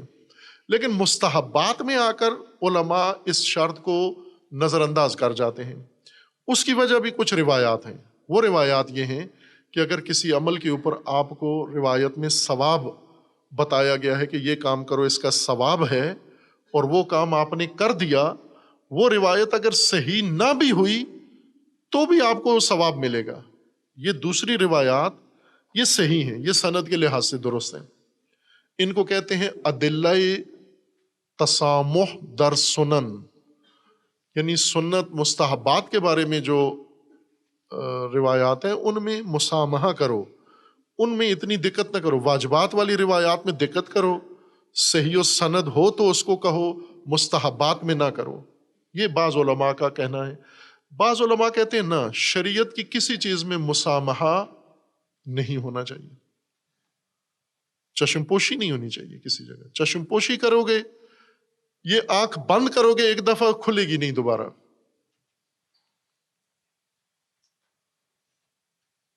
آنکھ بند نہ کرو کسی چیز پر. قرآن بھی نہیں کہتا ہمیں آنکھیں بند کرو. ایک جگہ کہتا ہے قرآن آنکھیں بند کرو، وہ اپنے بھائیوں کے عیب کے اوپر آنکھیں بند رکھو، صرف یہ ایک جگہ ہے، یہاں بند رکھو آنکھیں، آنکھ کھلی ہوئی ہے بند کر دو۔ آنکھ بند کرنے کا مطلب یعنی اس کا عیب اگر دیکھ بھی لیا ہے تو ایسے سمجھو نہیں دیکھا آپ نے، اس کو آگے پھیلاؤ نہیں، بتاؤ نہیں، جتلاؤ نہیں، اس کو شرمندہ نہ کرو تم۔ لیکن حقیقت پر، دلیل پر آنکھ بند نہیں کرنی، ورنہ آنکھ بند کر کے چلتے گئے تو یہ ایسے ہی ہے جیسے ڈرائیور آنکھ بند کر کے گاڑی چلائے، مستحب گاڑی، ڈرائیور کو کہو نا کہ یہ سفر واجب نہیں ہے، مستحب ہے، تفریحی سفر ہے، آنکھ بند بھی کر لی، کوئی پرواہ نہیں ہے، تو پھر میرے خیال میں آنکھ ایک دفعہ ڈرائیور نے بند کی کبھی کھلے گی نہیں۔ دین میں بھی اسی طرح سے آنکھ بند نہیں کرنی، آنکھ کھلی رکھنی ہے، ہم نے آنکھ کھول کے جانا ہے۔ خوب یہ جو مستحبات والی روایات ہیں زیادہ تر اس طرح کی ہیں، چونکہ ان میں ثواب کا، اجر کا ذکر ہے، تو علماء نے ان ادلہ تسامح کی بنیاد پر ان کو ذکر کر دیا ہے۔ اور وہ روایات صحیح و سند ہیں جو یہ کہتی ہیں کہ اگر کسی روایت کے اندر کوئی ثواب آیا ہے اور آپ نے وہ عمل کر دیا اور وہ روایت واقعا نہیں تھی صحیح، کسی کی گڑھی ہوئی روایت تھی، ثواب یقینی ہے، آپ کا ثواب ملے گا آپ کو۔ جیسے کوئی آدمی اگر آ کے آپ کو کہے جی کہ کل آپ کی افطار ہے مدرسے کے اندر، یہ بات اس نے اپنی طرف سے کر دی، مدرسے سے نہیں پوچھا، اور آپ افطار کے وقت آ گئے، تو افطار ملے گی یا نہیں ملے گی؟ وہ مل جائے گی، آپ کو افطار مل جائے گی۔ بے شک جس نے یہ کہا تھا اس نے غلط کہا، جھوٹ کہا کہ ایسا دعوت نہیں تھی۔ اگر کسی مومن کے گھر میں کوئی دوسرا بندہ آپ کو غلط کہہ دے کہ جی آپ کی افطار فلاں مومن کے گھر میں انہوں نے پیغام بھیجا ہے کہ انہیں کہہ دینا افطار ہمارے ہاں ہے، آپ چلے گئے افطار کے وقت، وہ بھی حیران ہوئے کہ کیوں آئے ہو آپ، تو آپ نے کہہ دیا کہ افطار کے لیے آیا ہوں، تو وہ آپ کو دروازے سے واپس نہیں کریں گے، وہ کہیں گے ٹھیک ہے بسم اللہ، حبیب خدا ہیں، بن بلائے بھی آئے ہیں تو بھی رحمت ہے، تو آپ کو افطار تو کرا دیں گے۔ اب جب ایک مومن اپنے گھر آئے ہوئے مہمان کو افطار کی نیت سے واپس نہیں کرتا تو اللہ تبارک و تعالیٰ یقیناً اپنے بندے کو محروم نہیں کرتا۔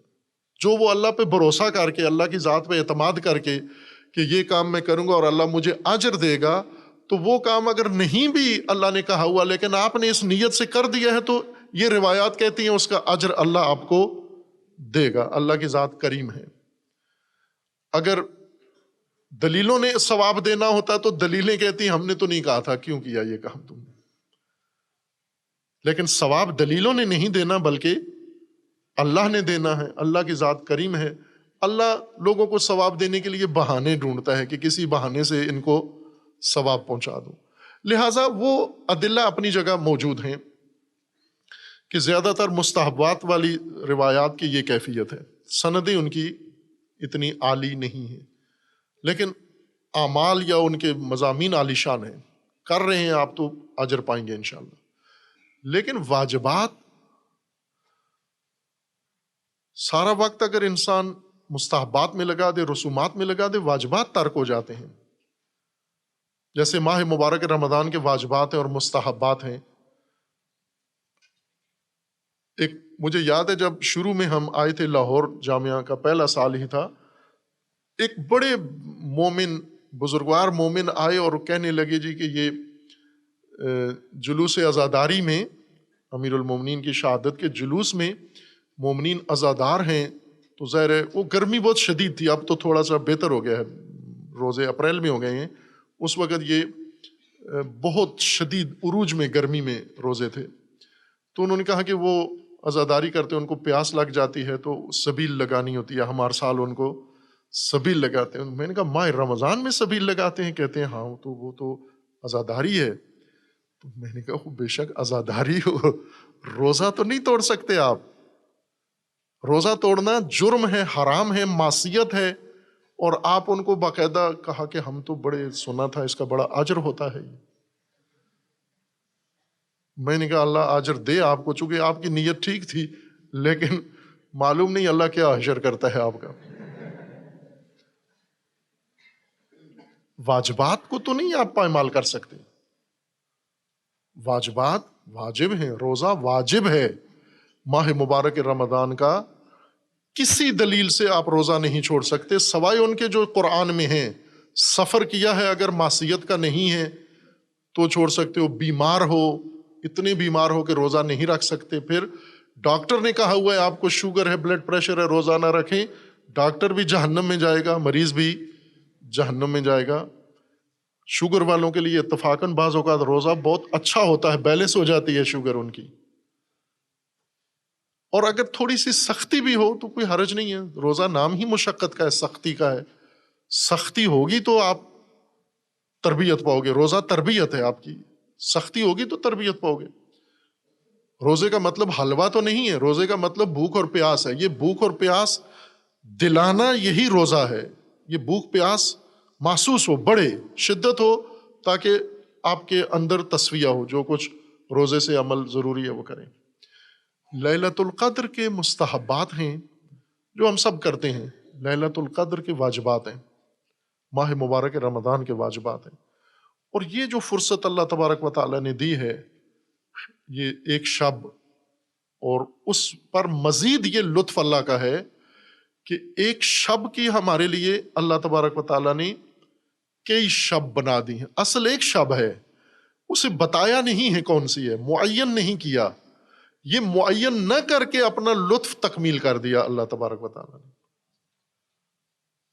بہت عالی لطف کر دیا معین نہ کر کے.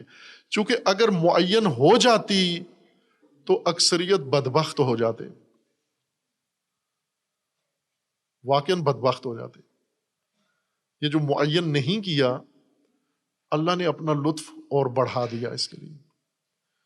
کیوں بدبخت ہو جاتے؟ اس لیے کہ اس کی لیلۃ القدر کی قدر نہ جانتے. جس طرح اللہ نے قرآن میں فرمایا تم نے اللہ کی قدر نہیں جانی. وما قدر اللہ حق قدر، اللہ کی قدر نہیں جانی، قرآن کی قدر نہیں جانی، رسول اللہ کی قدر نہیں جانی، اہل البیت کی قدر نہیں جانی، رمضان کی قدر نہیں جانی، لیلۃ القدر کی بھی قدر نہیں جانتے تو بدبخت ہو جاتے. جس طرح روایت میں، یہ میں اپنی طرف سے نہیں کہہ رہا ہوں، کہ شقی کون ہے؟ رسول اللہ نے فرمایا شقی وہ ہے جو رمضان میں بھی مغفرت حاصل نہ کر سکے، جو لیلۃ القدر میں بھی اللہ تبارک و تعالیٰ سے توبہ نہ لے سکے، معافی نہ لے سکے، وہ سب سے زیادہ بدبخت انسان ہے، وہ غافل. اس کو متعدد راتیں بنا دیا، اور پھر ہمیں کہا کہ ان ساری راتوں میں آپ حاضر ہو اپنے رب کی بارگاہ میں. کس لیے حاضر ہو؟ واجبات کے لیے. واجبات پورے کر کے پھر مستحبات کے لیے. سارا وقت مستحبات کو نہیں دے دینا، واجبات کو دینا ہے. واجبات کون سے ہیں؟ پہلا واجب جو قرآن بتاتا ہے وہ قرآن کے اندر ہے، یہی مما نزلنا علی عبدنا. پہلا واجب نزول قرآن ہے ماہ مبارک رمضان میں، لیلۃ القدر میں. انا انزلناہ فی لیلۃ القدر، یہ تو نص ہے نا کہ ہم نے اس کو لیلۃ القدر میں نازل کیا ہے. یہ شب نزول قرآن ہے، یہ واجب ہے، یہ لیلۃ القدر کے واجبات میں سے ہے. خب واجب ایک نزول قرآن کا ہو گیا، اللہ تبارک و تعالیٰ کی ذات سے یہ قرآن قلب نورانی رسول اللہ پر نازل ہو گیا ہے. لیکن اب مومنین کے دلوں میں نازل ہوا یا نہیں ہوا، دل کی طرف رجوع کر کے دیکھ لیں کہ نازل ہوا یا نہیں ہوا، اترا یا نہیں اترا قرآن. اب یہ تو خود دیکھ لینا، گریبان میں جھانک لیں، سینے میں جھانک لیں. اپنا علم ہے نا، قرآن سینوں میں ہے، دلوں میں ہے، نفوس میں ہے، زندگیوں میں ہے، سماج میں ہے، ہمارے نظام میں ہے، ہماری معیشت میں ہے، ہماری تعلیم میں ہے، ہماری سیاست میں ہے. کوئی قرآنی چیز آپ کو نظر آتی ہے؟ ابھی پاکستان کے آئین کے جشن شروع ہونے والے ہیں 12 کو. اللہ کے آئین کے نزول کا جشن ہے یہ ماہ مبارک رمضان، جشن نزول قرآن ہے. خب پہلے یہ دیکھو نازل ہوا یا نہیں ہوا. ابھی پاکستان کے آئین کے جشن وہ منائیں گے جنہوں نے آئین توڑا ہے، جنہوں نے آئین معطل کیا ہے، جنہوں نے آئین پائمال کیا ہے، لیکن اب دھمالے ڈالنے آ جائیں گے. تو ہم اس جشن نزول قرآن میں انا انزلناہ فی لیلۃ القدر وما ادراک ما لیلۃ القدر، یہ واجب ہے. یہ وما ادراک، یہ ادراک لیلۃ القدر کا واجبات میں سے ہے. تو کیا جانے لیلۃ القدر کیا ہے، یہ واجبات میں سے ہے. یہاں راز اس سورہ میں، اس آیہ میں اللہ تبارک و تعالیٰ نے بیان کر دیا. وَإِن كُنتُمْ فِي رَيْبٍ مِّمَّا نَزَّلْنَا عَلَىٰ عَبْدِنَا، ہم نے اپنے عبد پر جو نازل کیا ہے اس میں تمہیں ریب ہے. خب نزول کہاں ہوتا ہے؟ عَلَىٰ عَبْدِنَا. نزول قرآن کی شرط کیا ہے؟ عبدیت. عبد پر قرآن نازل ہوتا ہے. عبد کا معنی کیا ہے؟ بار بار کیا ہے، تکرار کیا، اور تکرار کرنا ضروری ہے. عبدیت جو ہمارے لیے ضروری نصاب ہے. عبدیت، عبد کا معنی ہم عموماً کرتے ہیں عبادت کرنے والا. عبادت کا ترجمہ کرتے ہیں پوجا کرنے والا. تو عبد کس کو کہتے ہیں؟ جو پوجا کرتا ہو. نہ، عبد اس کو نہیں کہتے. عبد اطاعت کے لیے آمادہ انسان، جس نے اپنے وجود کو تیار کر لیا ہو، اپنے آپ کو ہر پہلو سے اپنے رب کی اطاعت کے لیے، یہ عبد ہے. اس پر قرآن نازل ہوتا ہے. جس نے اپنے آپ کو تیار کر لیا ہے اسے فرمان دیا جاتا ہے. جو فرمان بری کے لیے، فرمان برداری کے لیے تیار ہے. جو فرمان برداری کے لیے تیار نہیں ہے اسے کوئی فرمان نہیں دیا جاتا، اس کے لیے کوئی قرآن نہیں ہے. یہ جو ہمارے دل خالی ہیں قرآن کے نور سے، کیوں خالی ہیں؟ چونکہ عبد نہیں ہیں ہم. قرآن عبد پہ نازل ہوتا ہے، اور عبد پہ نازل ہوا ہے. مما نزلنا علی عبدنا، عبد پر نازل کیا ہے ہم نے. لیکن تمہیں ریب ہے. عبد کے دل قرآن سے منور ہے، تمہارے دل میں ریب ہے. ریب کی علامت کیا ہے؟ ریب کی علامت یہ ہے کہ کسی زندگی کے پہلو میں تم نے قرآن کو نہیں بنایا، دستور نہیں مانا. کوئی چیز تمہاری قرآنی نہیں ہے. کیوں نہیں ہے؟ چونکہ تمہارے دلوں کے اندر قرآن کے بارے میں بہت غلیظ قسم کی تہمت، بدگمانی موجود ہے کہ قرآن سے تو انسان ترقی نہیں کر سکتا، قرآن سے تو انسان مالدار نہیں ہو سکتا، قرآن سے تو انسان عزت نہیں کما سکتا، قرآن سے تو انسان کی معاشرے میں ویلیو نہیں بنتی. ویلیو کہاں بنتی ہے؟ ان دوسری چیزوں سے. اسی کو تو ریب کہتا ہے قرآن. اور آج یہ ریب دل سے نکالنا ہے. آج شب ہے عبدیت کی. عبد، آمادگی، وہ آمادگی جو عمر بھر نہیں کر سکے چونکہ پتہ نہیں تھا، توجہ نہیں تھی. ہمیں اداکاری سکھائی گئی ہے، عبدیت نہیں سکھائی گئی. اداکاری کا مطلب کیا ہے؟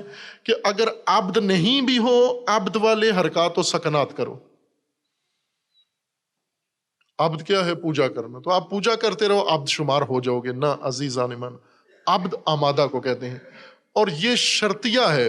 میں وثوق سے کہہ رہا ہوں، اپنے پروردگار پر بھروسہ کر کے آج شب کہہ رہا ہوں میں آپ کی خدمت میں، کہ آج تجربہ کریں. دین سارا تجربے والا، تجربی دین ہے. تجربہ کریں کہ آج آپ اپنے اندر آمادگی کریں.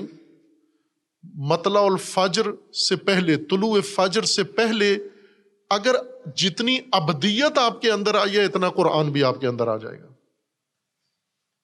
جتنی ابدیت، جتنی آمادگی آپ نے پیدا کی ہے، اتنا قرآن آ جائے گا آپ کے. چونکہ مما نزلنا علی عبدنا، ہم نے عبد پر نازل کیا ہے. لیکن ان کنتم فی ریب، تمہارے اندر ریب ہے اسی قرآن کے بارے میں. مما نزلنا کے بارے میں ریب ہے. تو آج شب ریب نکالنا ہے دل سے.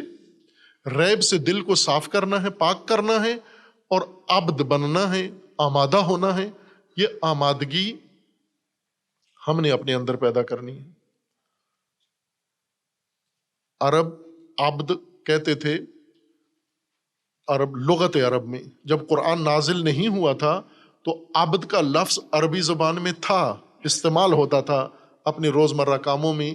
قرآن ابھی نہیں تھا، رسول اللہ صلی اللہ علیہ وآلہ وسلم ابھی مبعوث نہیں ہوئے تھے، اور اس سے صدیوں پہلے قرآن میں عرب قوم میں عربی زبان موجود تھی اور لفظ عبد اس میں استعمال ہوتا تھا۔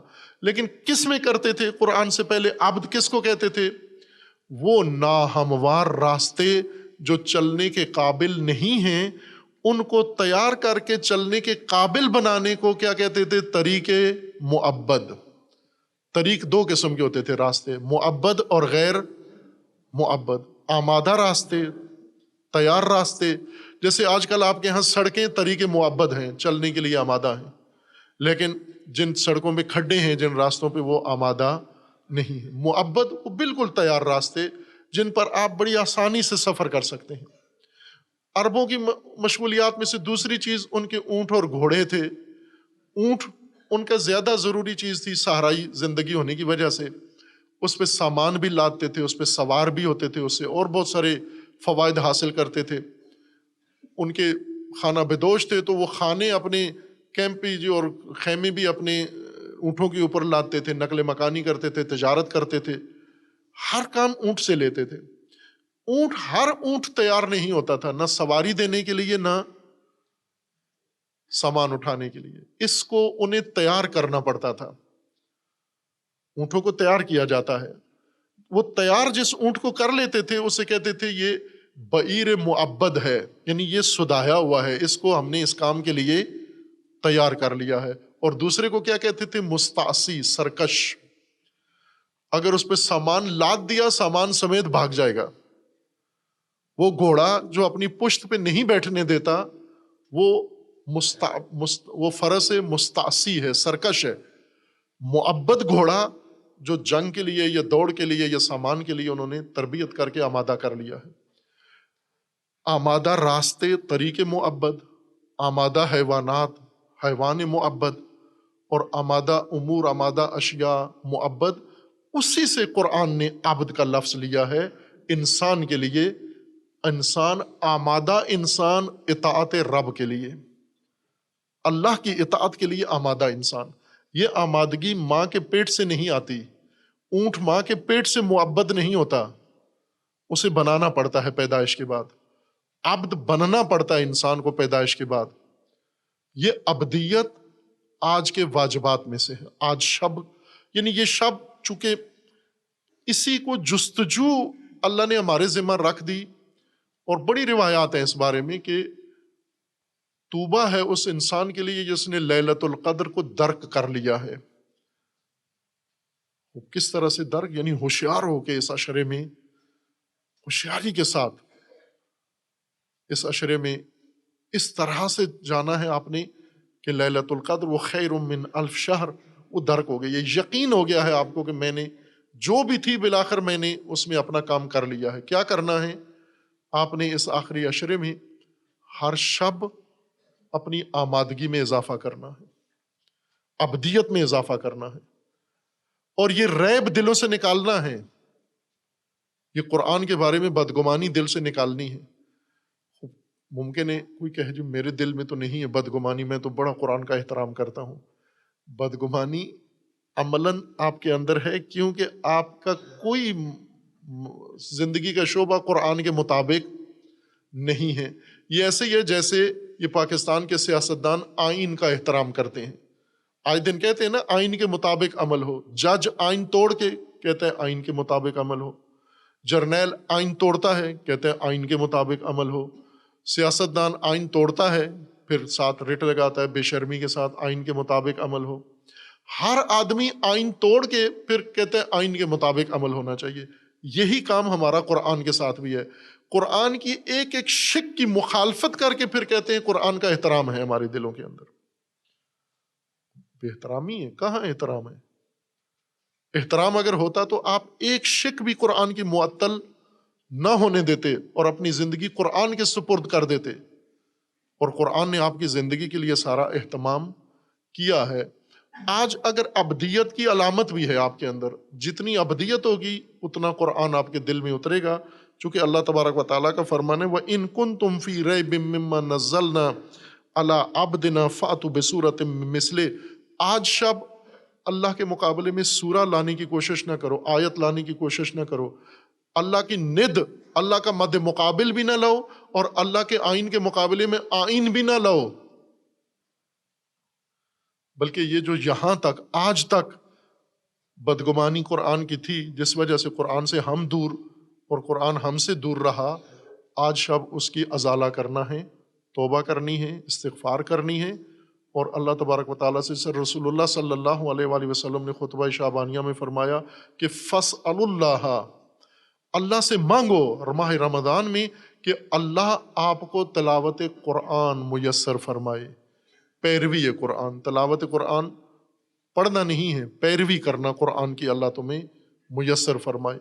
اور یہ اگر آپ نے لے لیا آج ہدیہ، یہ عید اللہ سے وصول کر لی، تو آپ سمجھیں کہ لیلۃ القدر کو آپ نے درک کر لیا ہے۔ اور روایت میں ہے کہ طوبیٰ لہو، جس نے لیلۃ القدر کو درک کر لیا ہے۔ وہ علامت آپ کے اندر ظاہر ہو جائے گی کہ اگر آپ نے قرآن کے لیے اپنے آپ کو تیار کر لیا، نزول قرآن کے لیے۔ اگر ایک نقطہ بھی اللہ تبارک و تعالیٰ نے آج آپ کے دل میں ڈال دیا تو یہ عیدی ہے اللہ تبارک و تعالیٰ کی طرف سے، اور ہماری دعا ہے کہ خداوند تعالیٰ انشاءاللہ آج شب تمام مومنین، تمام مسلمین، تمام انسان، بلکہ آج شب اللہ تعالیٰ انہیں توفیق دے کہ اس شب کو اپنے دلوں سے ریب نکالیں اور اپنے دلوں کے اندر نزول قرآن کے لیے ابدیت و آمادگی پیدا کریں انشاءاللہ۔ وصلی اللہ علی محمد وآلہ الطیبین۔